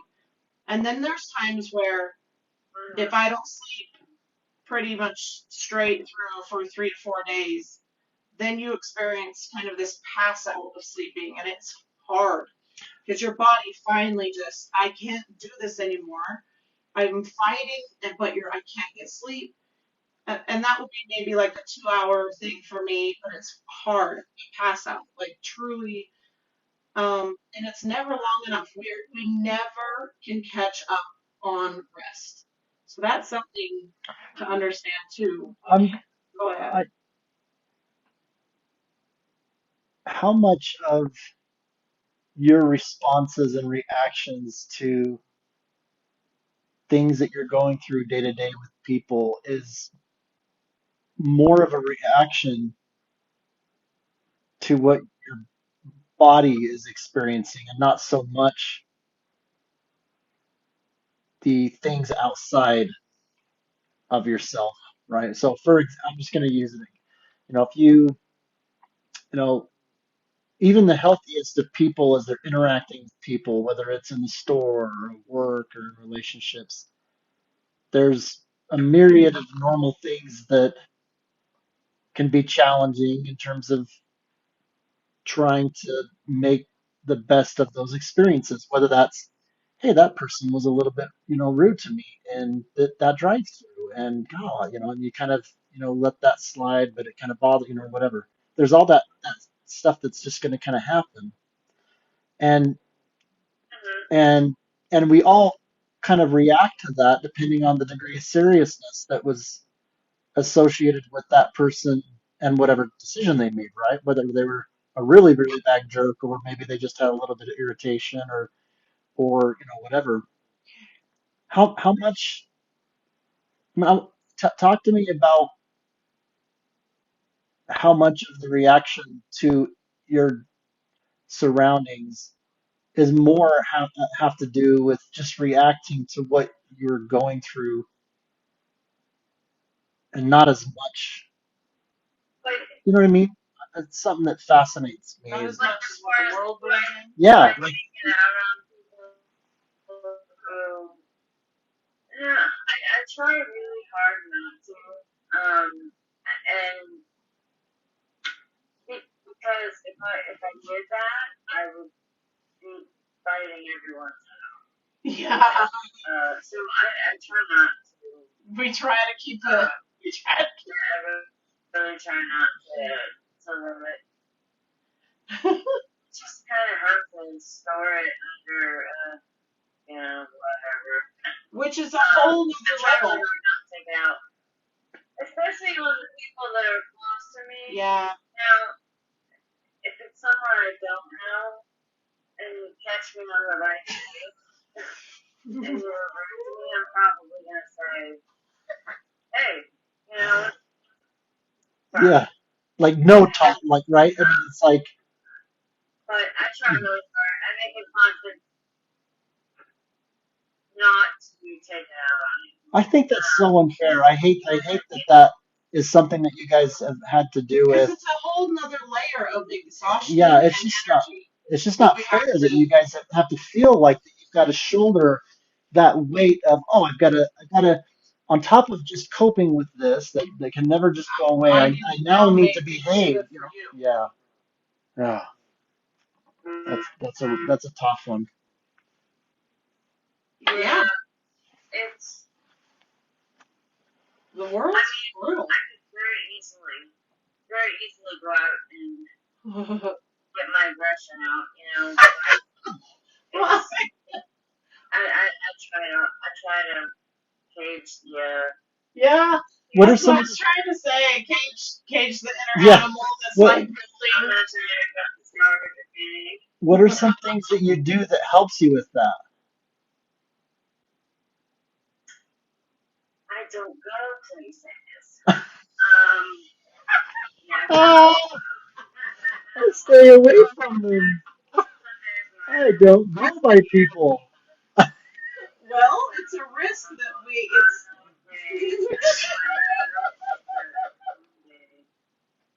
And then my outings out are like grocery store and I don't know whatever else we have to I go. totally get it. I totally get it. Going to one store will just, that's it.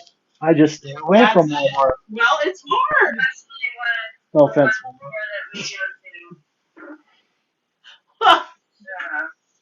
I It's stay away from my in-laws and my cousins and no, no. no, Well, I'm just kidding. actually, my in-laws, most of them live in Georgia most of the time.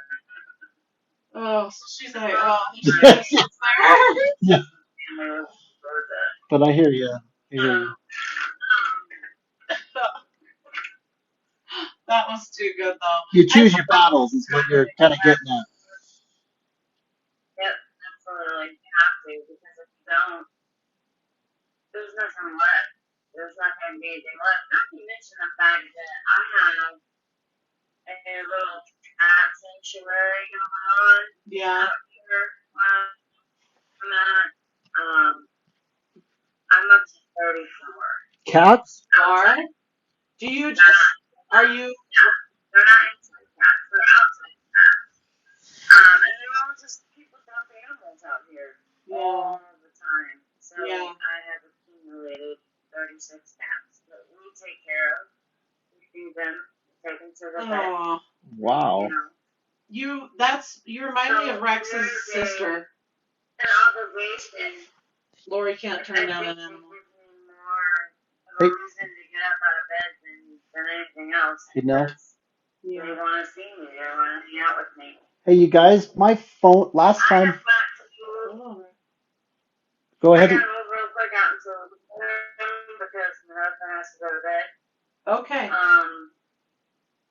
So can you give me like 3 minutes? Yeah, in fact, I gotta Like that, switch. and I'll be right I back. gotta switch out the audio because I think that the recording it just You need to start like charging them all the way up well it's for these things. yeah it might I do charge them all up and it just changed. So That's anyway, I'm gonna swap So that while out. you do So that, he'll go do. yeah, take a 3-minute intermission, everybody. We'll all be back. Okay.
Abby, can you hear me? Ask Abby if she can hear me. Abby, can you hear?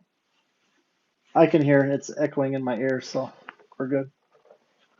But she's not responding, so I don't, and it's.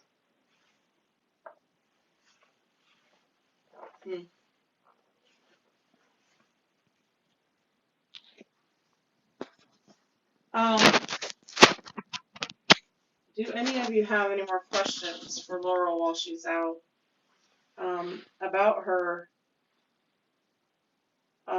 ruptured disc, her fall, her fibro, her any mental, her depression, anxiety. Is there anything else you'd like answered? Can you imagine falling 15 feet and landing on your back? That's insane. Like every time I hear your guys' stories, I'm blown away. Yeah, it's true. And they're all so diverse, even. Yeah, I know.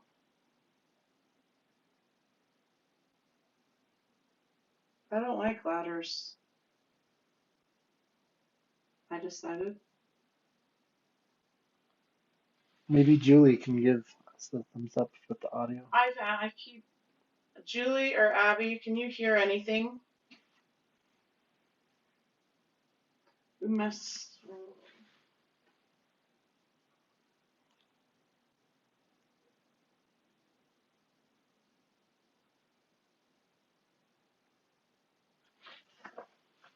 I'm messaging them. Okay.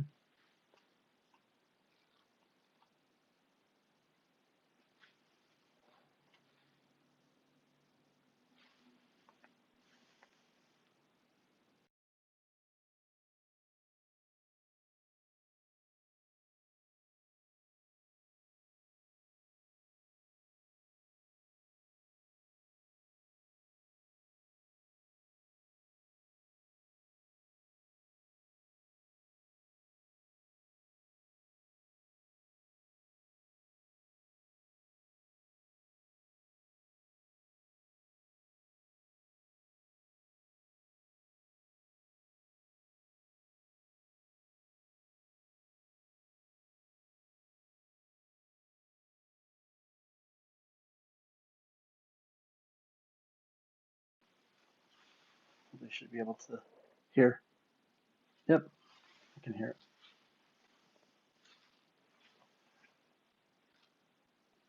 Abby, Abby, give a thumbs up if you can hear.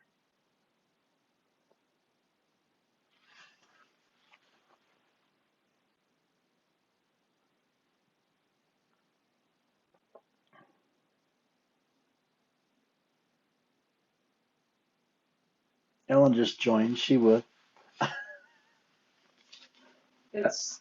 Ellen, can I you don't hear know me? what's going on. They're saying it's not letting them comment. If you go back into it. Go out and come back in. Yeah, sometimes you have to do that. So Ellen, I just see that you've I don't. joined. We've seriously got to call. We've got to get the internet figured out, Rex. It's Can't not. have the lag. Yes, it is. That's good connection. Rex, I'm right here Mm-hmm. on me. Look down. Look at me. Yeah. There's such a major lag just from me watching right here. Yeah. So be a good boy and just say, yes, I will call. Okay. Thank you.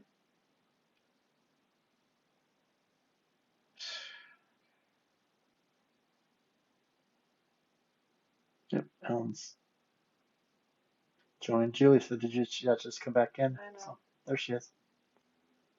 Hey. Sometimes you just have to have a reset. Rex. Huh? My screen has been thinking like this and freezing. You know how it gives the little dots? Yeah, try to listen. disconnect and then I have, and it has done that the whole time. We oh. need to call about the internet. Okay. The end of the story.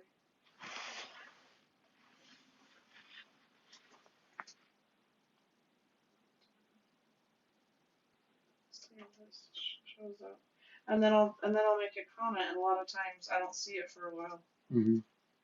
Which is frustrating because I'm trying to comment to a certain person. Yeah.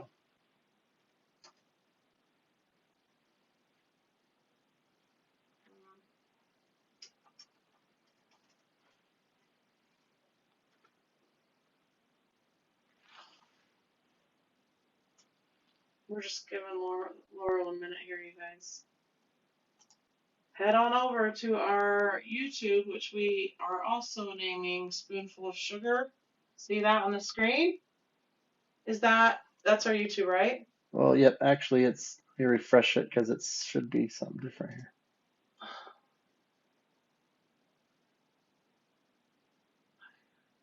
Anyway, you can see if you were to go and just type in Rex and Nell or Spoonful of Sugar, you should be able to pull that up. Please subscribe and share it. We're still sitting in the 40s, you guys, and we need 1,000 to actually make that channel useful.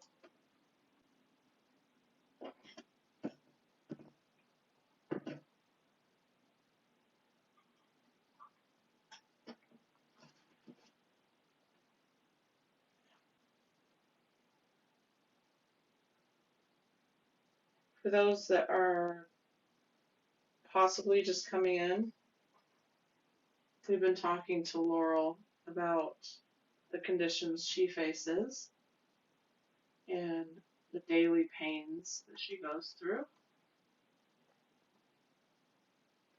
And she had to run and do something. She'll be right back. There we go. Now it's Will you updated it. See this now? It's actually spoonful of sugar. Yeah, so type in spoonful of sugar. That's what it is on my TikTok now, because Rex has been banned for the 4th time by TikTok. So that's been a full month now of not being able to do hardly anything. So if you type in spoonful of sugar, that's going to take you to my page on TikTok, which we will be migrating to. But this is where the heart of it will be, the meat and potatoes. This is where we're going to be really diving in all of our efforts into. Yeah, we've got a good we have number a of good start. Videos and the views are Thank getting. you for the 46 of you. Yeah. That have like, Is it 45? 45. I don't know, 45. Yeah. Thank you. But I mean, I'm about to do some serious clickbait to get some numbers up. I don't know what else. she really wants to get on there. For good reason. Yeah. You have to admit. Yeah. I mean, what's some good clickbait I could do? Oh, I'm sure you can think of. I couldn't take it anymore with a picture of my fist against your face. What? I couldn't take it anymore with a picture of my fist against your face. People would click on that so fast. Yeah. Being ready to tell me where to go. Yeah, that's true. I'm done with all of this. This looks like that there's 2 videos of the Picture same. of me walking away with my luggage. I'm done. What about that one? Huh? No ideas?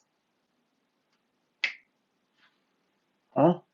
I said, what about I'm done with a picture of me walking away with my luggage? Would that be a good clickbait? Yes. What else? Your turn. Playing a game. Follow the leader. You think, wow, that is Genuine. the most intriguing clickbait I've ever heard. What about that's it? I'm on the brink. What photo should we put with that?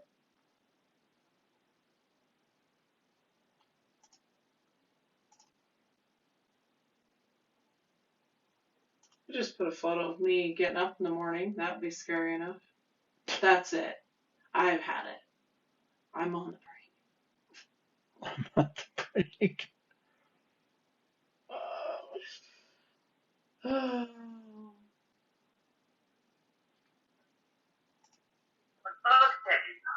I could put I'm melting, literally. That would be real. That wouldn't even be clickbait, really. You better not eat that. I'm telling you right now. Okay, 1 second.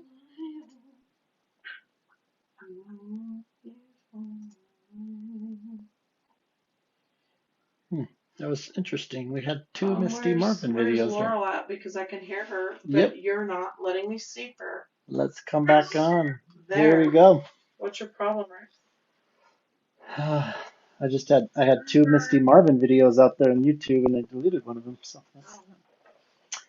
Laurel, Julie asks, what are some tips to help others stay motivated, or to stay motivated? Anyway, someone with chronic illness, what are some tips to stay motivated? Would you say?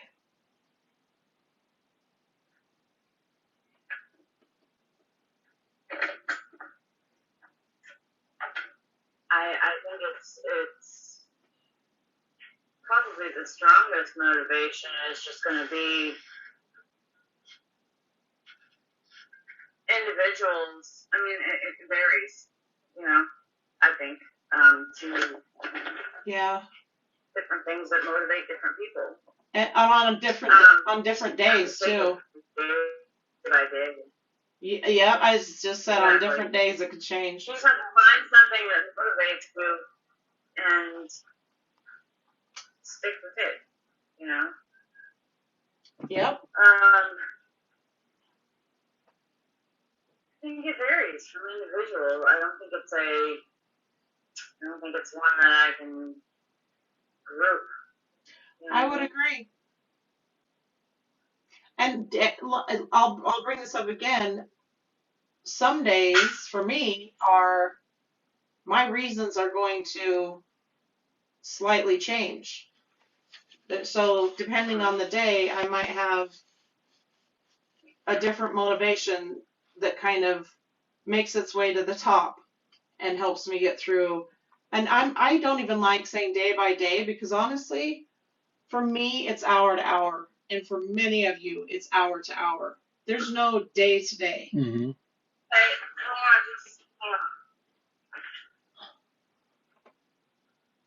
What do you got there in the background? Got 3 moons. I love it.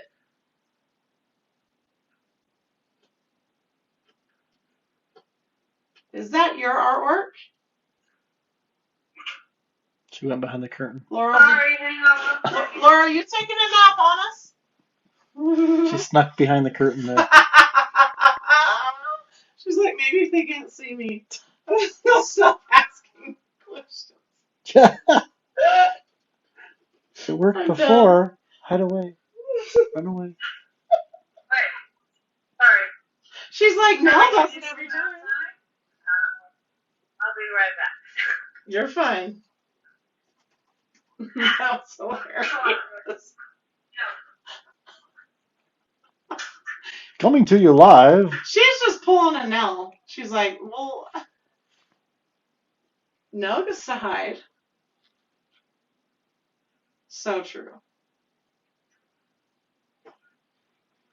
I'm doing y'all a favor, believe me. Oh, we got Antonio Voices in the house. I know, I just welcomed. Oh, welcome. Oh, that L didn't work out too good. You get it. I told him we come, but, you know, welcome. Antonio Voices might just be... Mary MacPick. How are you? Welcome. Antonio Voices might just be next week. I don't know. What's that to say? You guys, while she's hiding from us,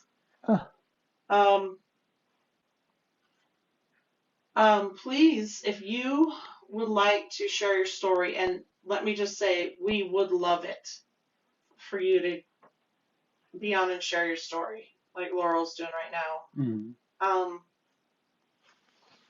Please email us at rex.nell@gmail.com and let us know you're interested. And then we'll give you, you know, a date on which Thursday. And even if you needed it a different day than a Thursday, we're totally willing to work with that.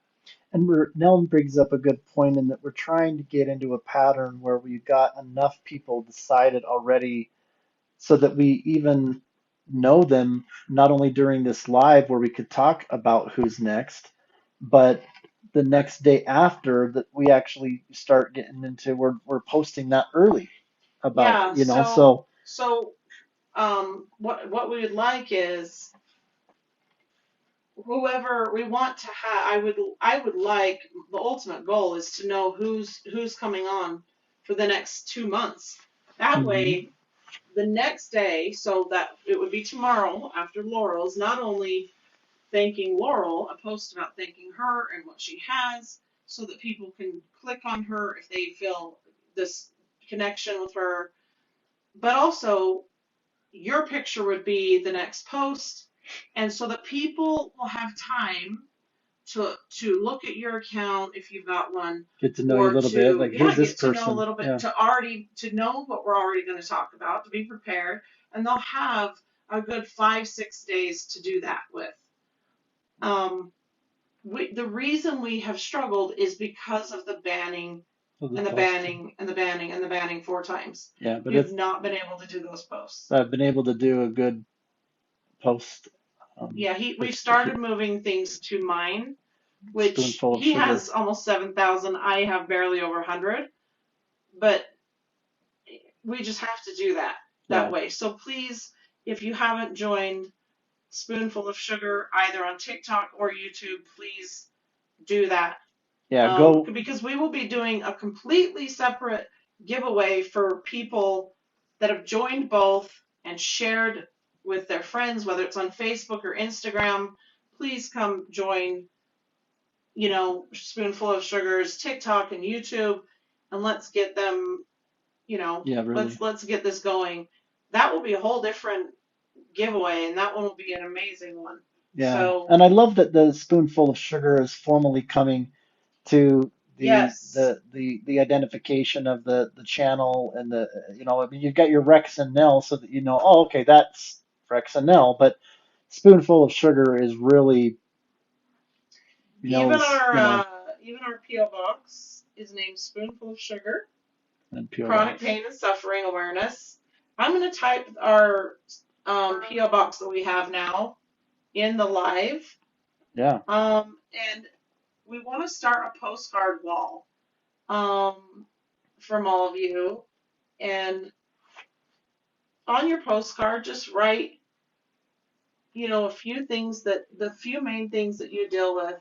Because I'd like to start to remembering, I'd like to start to know, because I'm really bad with names, but if I can link it to a condition or a face or an experience like we are having with Laurel, then it's much easier for me.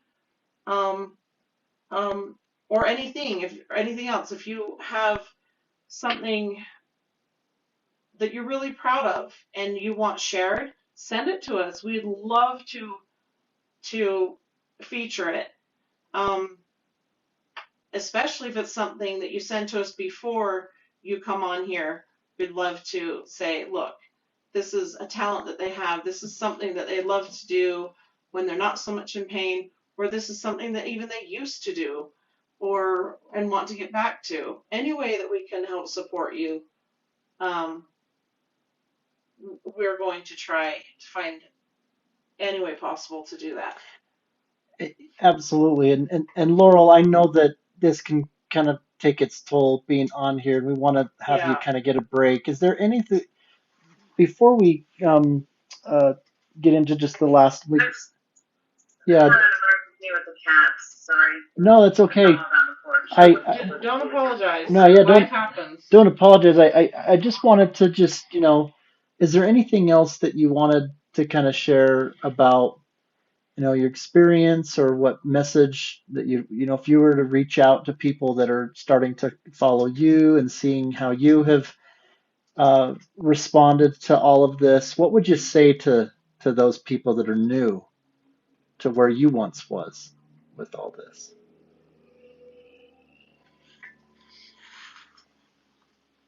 I would say just reach out if you need to reach out. I know that there's several people that are always there. At least it for me. But if you reach out one time, and you'll meet a whole group of people that you didn't know before, and your circle gets larger and larger and larger. And all it took was just reaching out to one person, like when I reached out to you, or just reach out. If you're having a problem, reach out. I know my inbox is open, and my Facebook inbox is always open. Thank you for saying that. Yeah, really. That's you guys take that. Don't forget, because a lot of the ways that we feel we can serve each other is through obviously messages and texts and for her to invite you and say that I'm here. Please don't forget that, especially those that are suffering with fibro or any ruptured discs or any just I know there's some of you that I can't imagine the back pains and the fusions, and I've heard some people yell out in some of my pain management clinics, when they're having procedures done, and my heart breaks. But don't forget, she's made herself available. Thank you for doing that. I'm here. I'm always here. That's amazing. That's so kind. Just reach out. That's Yeah. all I can tell you to do is if having a bad day, take that chance. You know? Yeah. You never know.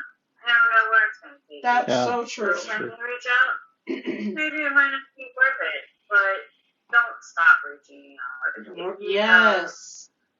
And if you need anything, just reach out. Somebody will go to somewhere that you need to be. Yeah. Take the leap of faith. Take that leap of faith. Take the leap of faith. I'll tell you right now, you won't find more compassionate people, because it really, pain and suffering brings you to a place where you don't have anything else but humility, and you don't have anything else but you to build on compassion and love. Some people might be in the stage of denial and even anger still, because it might be new. So if you're in that place where all of us have stepped in, it's rough, because you experience a loss of many things in a lot of ways. You will not find more compassionate people than this community. So don't ever, ever be nervous about reaching out to any of these people. And I can safely say Courtney, Misty, and Laurel, they're the first three that have been on here as far as interviews. Any one of them would be there for you in a heartbeat. Oh, yeah. Doesn't matter, day, night, whatever. We all have different. That's one thing we all have in common, is we don't have normal sleeping hours. So. Definitely. I mean, we've all been there. Mm-hmm. We've all been there. Yep. And some days we are there. Yeah, that's true. Some days. We're in those stages. Some days we're not. But we've all been there. And, nerve pain, muscle pain, fibro, back pain, depression, anxiety, I don't care. I don't care if you have chronic migraines and I don't know anything about it. Good point. You can still reach out to me. Yeah. There you go. There you go. She does not need you to have the exact same thing. Yeah. She just, if you need someone, she's there. Yep. We're all here for you guys, no matter what. And remember, we were talking about, this isn't, of course, what's going to be first and foremost as we're getting started is the chronic pain, because that's the kind of life that we're living right now. But down the road, and I hope not far down the road at all. But we've already got someone lined up. Antonio Voices is the next to get into that. He deals with the anxiety and the depression. Yes, so we're going to be touching on mental. We're going to be touching on just situational things that have caused suicides, just because the world is really rough on people's decisions. We'll be interviewing some veterans and what they are suffering with. And the list goes on and on and on. And that's the thing about suffering, is we all have been there over something. And so we're all tied together as human beings. But this group, this is why I lovingly say we have this small but mighty dream team, because you can't find more kind people. So please. Yeah. Please let us know if you're ever suffering and need someone to talk to. I want to take all the pain and all the anger and all the frustration and all of everything that I feel and go through in a day and turn it around and just try to have maybe one positive moment. One Yeah. positive Yeah. thing for the day. Just try to flip it around. Yeah, because build. It may help me a little bit, but it may help someone else a whole lot. There, she's talking about the spoonful of sugar, There y'all. you go. That's exactly what I mean when we say that. That is exactly why we have that as our YouTube and TikTok name. She nailed it. If it's the last thing you do, you find something to be grateful for, positive for, and reach out to someone in service. And for us that are, many hours in the day that are in bed, send a message, send a text that's serving others. And that's what gets you through a lot of the times, huh? Is just finding that little positive silver lining. Yep. I mean, it doesn't take much to. No, you're I right. can imagine that it's got to take more energy to be negative. That's so than true. The energy that it takes to be positive. That's so true. And so many people are in the negative state of mind and just spreading negativity that, we just need the same amount of positive people to spread the positivity, Yeah. Try to equal it out a little bit. Sometimes I'm naughty and I stay in the negative. I'm sorry. There are times, but I get through it quick. I have my days. I get through it quick. I have my days. Yep.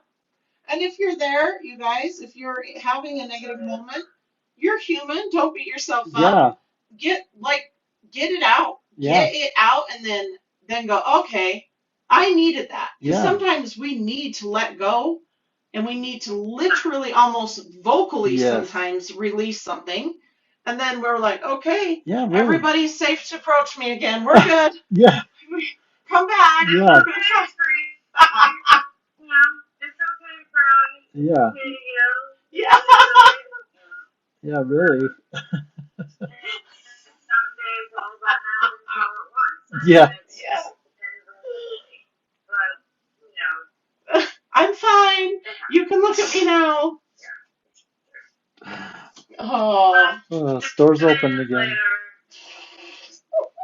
the other night when somebody reached out to me and I was having my panic attack and I forget what we talked about. Yeah. I don't know because you're like, store's closed.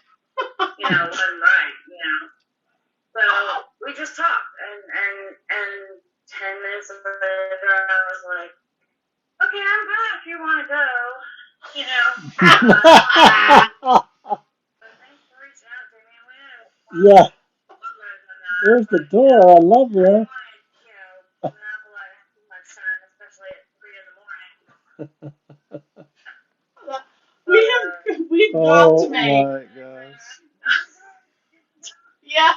You can go now. Oh, you just kindly but very, very sternly put it. Like, Rex and I want so badly to collaborate with some of you and come up with some humor about this, because so much of it makes me laugh so hard with how we all choose to deal with something. I would love to actually come up with some humor that highlights how we live and what we deal with in a kind of a funny way. It would be so fun. Yeah. Things you want to say to people. I used to be a bartender. You did? That's hard work, woman. You got to know your stuff. 12 years.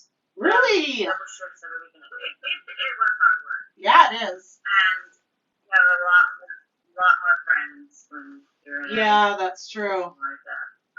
And you're the person that everybody talks to, isn't it? Isn't that how it works, kind of? And then you're the boss. You have to make sure everybody else is doing their job. You gotta run around. It was crazy. I have a lot of respect for you. That is a hard job. It is. It is a hard job. So a lot of my no nonsense kind of attitude comes from that. Yep. And a lot of my snapbacks will come from that. Yeah. You know? You've got this edge to you that you learned there. Okay. I will take someone like you any day over trying to guess what someone's thinking. Tell me something brutally all day long. Please, it's a breath of fresh air. Yeah. Well, I'm exhausted enough just trying to deal with my stuff. Yeah. I don't read mine. You can't. I'll be more than happy to help you, and I'll even go as far as trying to help you get it out, but I can't read mine, you know? I can't read a mind. So, I can't read mine. Can't read a mind. Just tell me what you need to get out. I'm there for you, but I'm not about to sit here and guess. Yeah.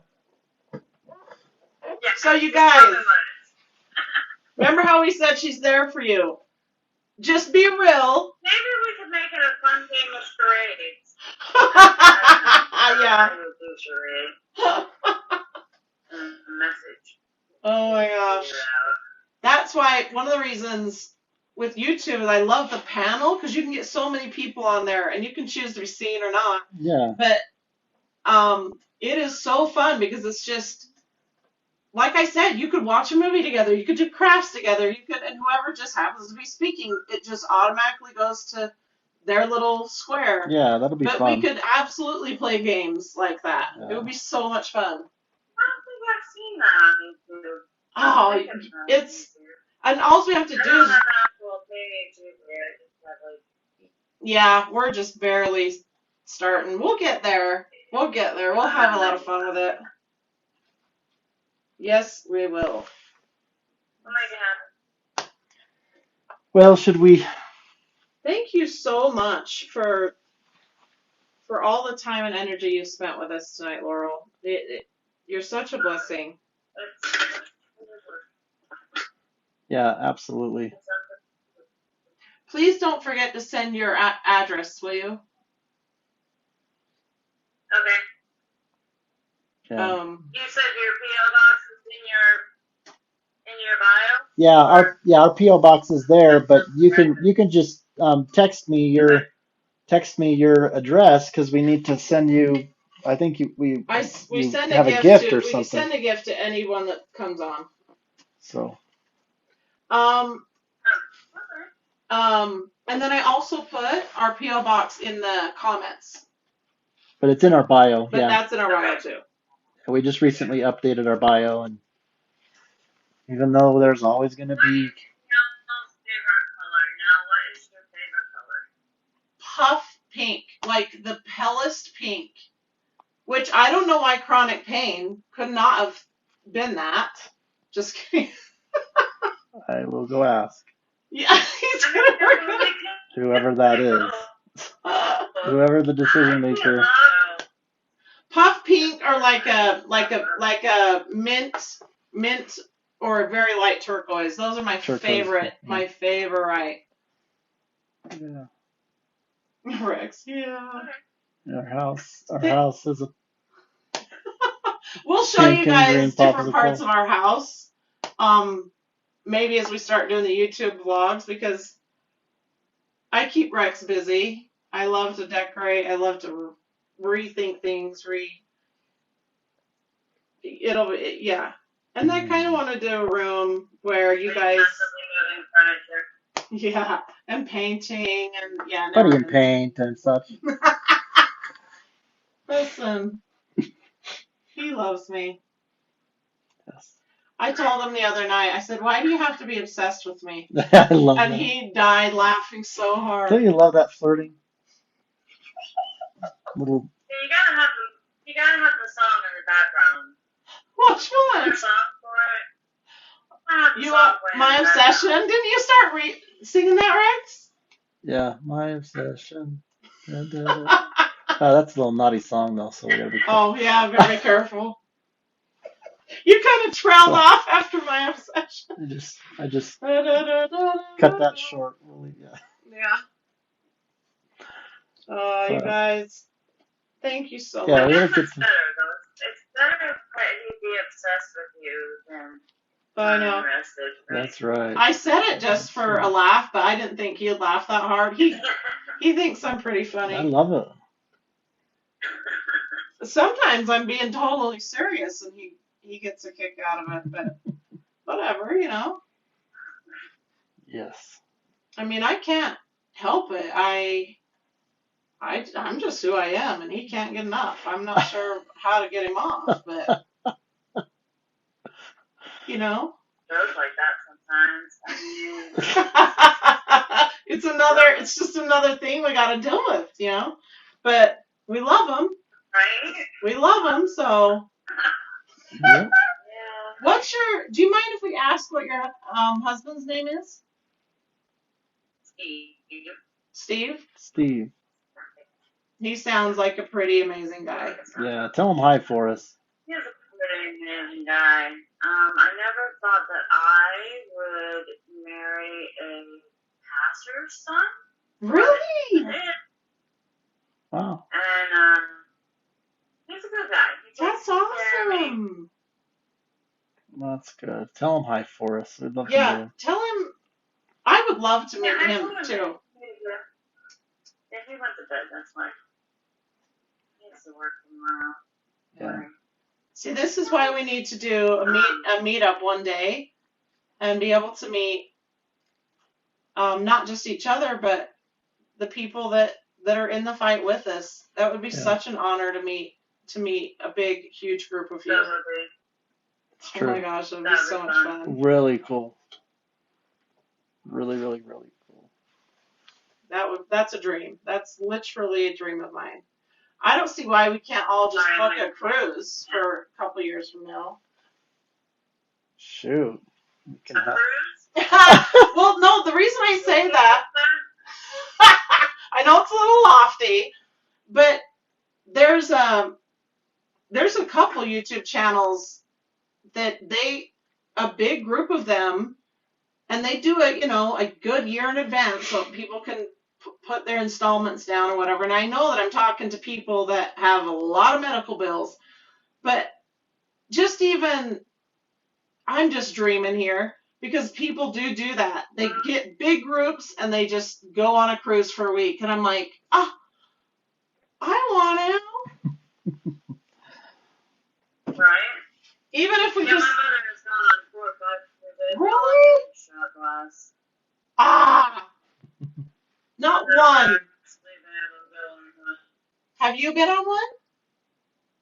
No. I haven't either. Have you been to Disneyland? No. You've had to have been to Disneyland, being in Florida. Disneyland? World. Disney I've World. never been to Disneyland. I have been to Disney World. My husband worked for them for a while. What? And we had some really great perks. We could get in the park anytime we wanted. No way. For cheap. We could go and swim in any of those pools anytime.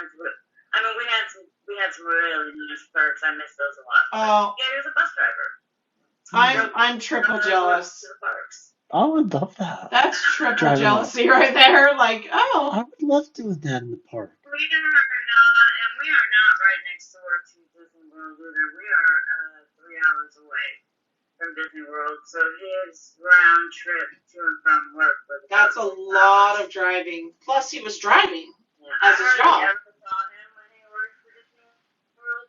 Mm-hmm. Because he was gone a lot. Yeah. So.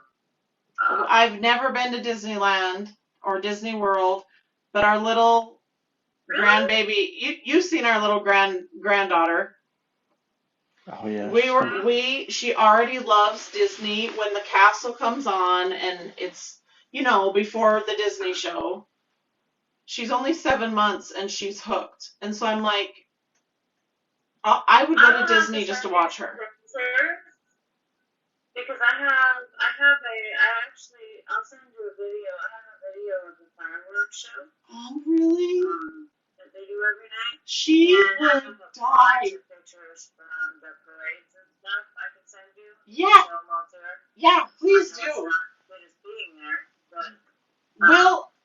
get a video of her. What we'll do, Laurel, is we'll get a video of her watching him, because you'll die when you see her little face. They do the fireworks every night? Yeah. Wow. Oh yeah. Minnie Mouse is flipping me the bird in one of them, so. Well, that goes right along with our daughter. Doesn't look like that though, but she's probably not there yet. No, she wouldn't Oh know. yeah, I'll send you that stuff. Yeah. What started it was we got married and we spent our honeymoon at Walt Disney. Aww. I booked the package, the room and the ticket package deal. And, That's awesome. when we came back, we were like, because we were there for like 4 days. And when we came back to the reality of Yeah. the cat and all of the responsibilities, we missed it. And I said to him, I said, why don't you get a job there if they're hiring? I was joking. He took me serious and got a job there. Rex, why don't you get a job at No. Disney? Yeah, we've got a bunch of plans. Oh man. We Okay. have two books left. Brock has books left over from his books where we have to use. Yeah, you gotta use them. By September. You just get on your scooter and I do. you I use run out while I'm there on my scooter. it. And you know what? It's probably the most annoying thing to people on a scooter. I'm just gonna say it. Say it. People who are on the most annoying thing is when somebody walks out in front of you and just stops. Oh yeah. You could be crazy on the grocery store, wherever. Yep. And especially, it happens a lot at Disney where they just walk in front of you and stop.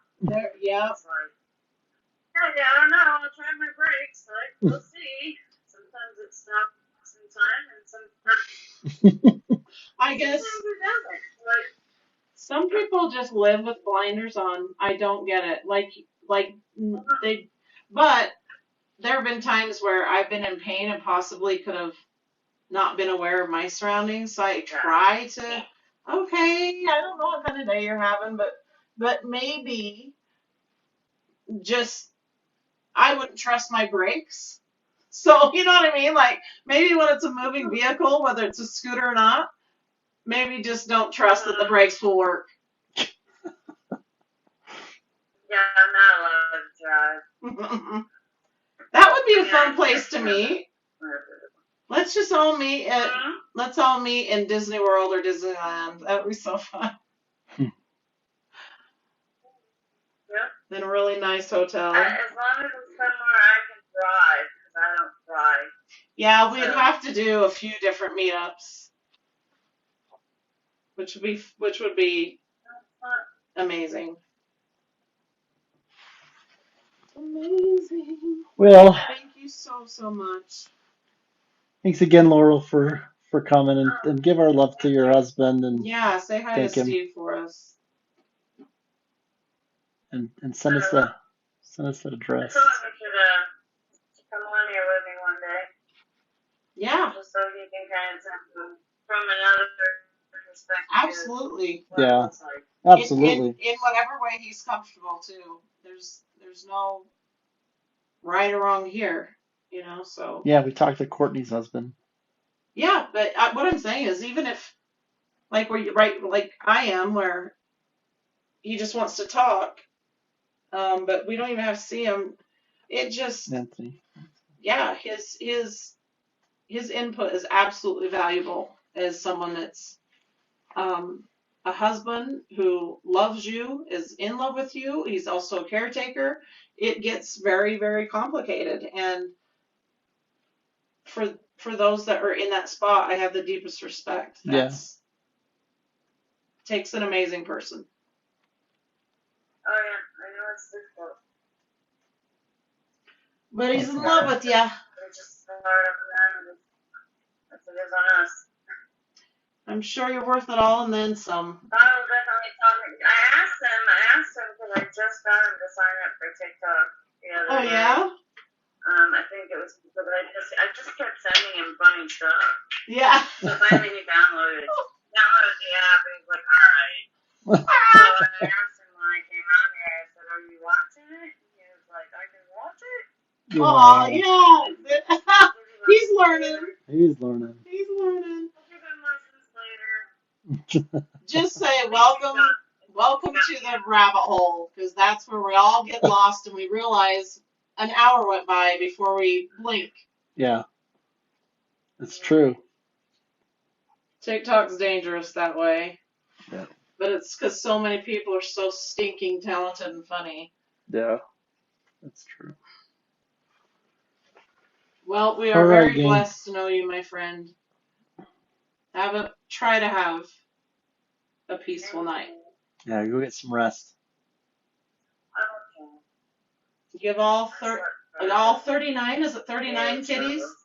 36 kitties, I think. 36 kitties?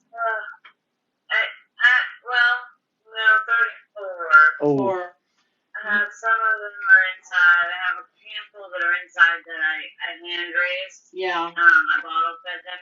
Oh. So I've never been outside, so it's not like I could just say, here, go from Yeah. You've got a big heart. They know nothing. So they're inside. And then I just got two more because they were outside babies, and I have a family of 7. 6 Wow. kittens and a mama show up just out of the blue one morning. They're all out there inhaling the food in the food bowls. Oh. They're drawn. They know that they're safe there. Yeah. Yeah. And one of them, her whole arm was bandaged. Oh. So I'm like, who bandages an arm and then she's just here? Like, that doesn't make any sense. Yeah. So we took her to the vet. They wanted to amputate it. And I'm like, we take care of all of these guys out of pocket. I can't do the whole amputation thing. I can't afford it. Yeah. Really. If you give me a little while, I can try to do some fundraising, even though I'm not supposed to fundraise because technically I'm not a rescue because I haven't paid $5,000 to get the Yeah. title and the tax ID number. So Yeah. technically I'm not allowed to ask for donations, so everything comes out of pocket. So one of the girls actually adopted her that day. Oh, One of wow. the girls that works in his office, and she's thriving now. She's doing great. But Oh, That's good. so good to hear. the one I have in the bedroom ended up getting an eye infection. Oh, Her eye no. just kind of it grew out of her socket, and it was grisly looking. And so she had to have her eye removed. We tried to save it, but we couldn't do it, so she had to have it removed. So she's got one good eye, and I didn't really feel like throwing her back outside was going to be in her best interest because we live in the woods. We're not predators, and Yeah. you know, I'm usually up all night looking out the window to make sure they're okay. Oh my gosh, you have a huge But so heart. we brought her inside, Yeah. and I noticed that she was lonely because she had a bunch of friends outside and none inside. So You remind me of Rex's oldest sister. Oh, yeah. She can't. Sister Lori. Dogs, cats, her heart just can't take it when she sees them hurting or abandoned or cold. She can't. Yeah. So she takes them in. yeah, it started with one. There was one that came, and I was like, I don't know who to. Yeah, it always does. And then the very next month, there were none more that were just coming out of the woods. And one of them was a gorgeous thing too. But she passed away last year. Oh, I bet that was just but you're the kitty mama. the rest of them, they just come, they eat and stay, you know. Yeah. Yeah. They know they're safe. The porch kind of looks like there's blankets and boxes and all kinds of stuff. They know exactly what you're doing. Hey, look. Oh, they're spoiled. Yeah. They're rotten. And they are my motivation, too. I mean, they're a lot of my motivation. Yep. They're your babies. I don't feel like I can dump them all on my husband, you know what I mean? Mm-hmm. They're my responsibility too. You know, so. Yeah. And they are my babies. So. Yeah. It sounds like there's a lot of give and take on both sides. It's just they're giving you reason, and you're giving them a much deserved life. Oh yeah, and they know. Yeah. Inside guys especially, they know when I'm having a bad day because they all just kind of surround me. That's so true. They're so in tune. They know when I'm having cramps, and they know. They just know because they're right there. Like, okay, I'm gonna hold you. Yep. Yeah. And they're thinking they're helping, but they're not really. Yeah.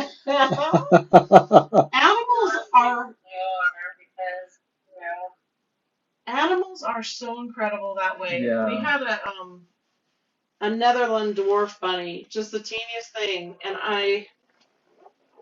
when we would let him up on our bed, he had to, like, I'd be on my side and he'd have to lay on my side, and he'd kind of have to teeter so he wouldn't fall, but he wouldn't move. And it was always when I was in the worst pain. And then our dog kind of did the same thing.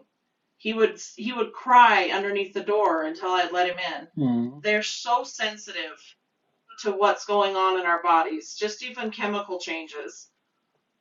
Yeah. They're such healers. They know for sure. Yep, 100% they do. And I've got one that likes to lay on my side, and it was cute when he was little, but he's probably about 25, 30 pounds now. Oh. Okay, buddy. Send us a picture of your. Send us a picture of them. So they give me a reason. I'm so glad. Well, while you're sending, the magical kingdom, kingdom videos and pictures, send a picture of your cats. The magical kingdom. Oh, I have pictures of my cat. Let me tell you. Yeah. Email them along with your address. Yeah. Okay. All right, my friend. Have a peaceful night. Thank y'all for having me. Thank you. Seriously. We'll be in touch. It was our pleasure. I might go make some more TikToks. Yes. Yes. That made us so excited. I will watch for them. I'm gonna look forward to it. Yeah. Anytime. Love it. Okay, we'll see Have you. A good night, Laurel. You're welcome. Have a good night, everybody. Bye-bye, guys.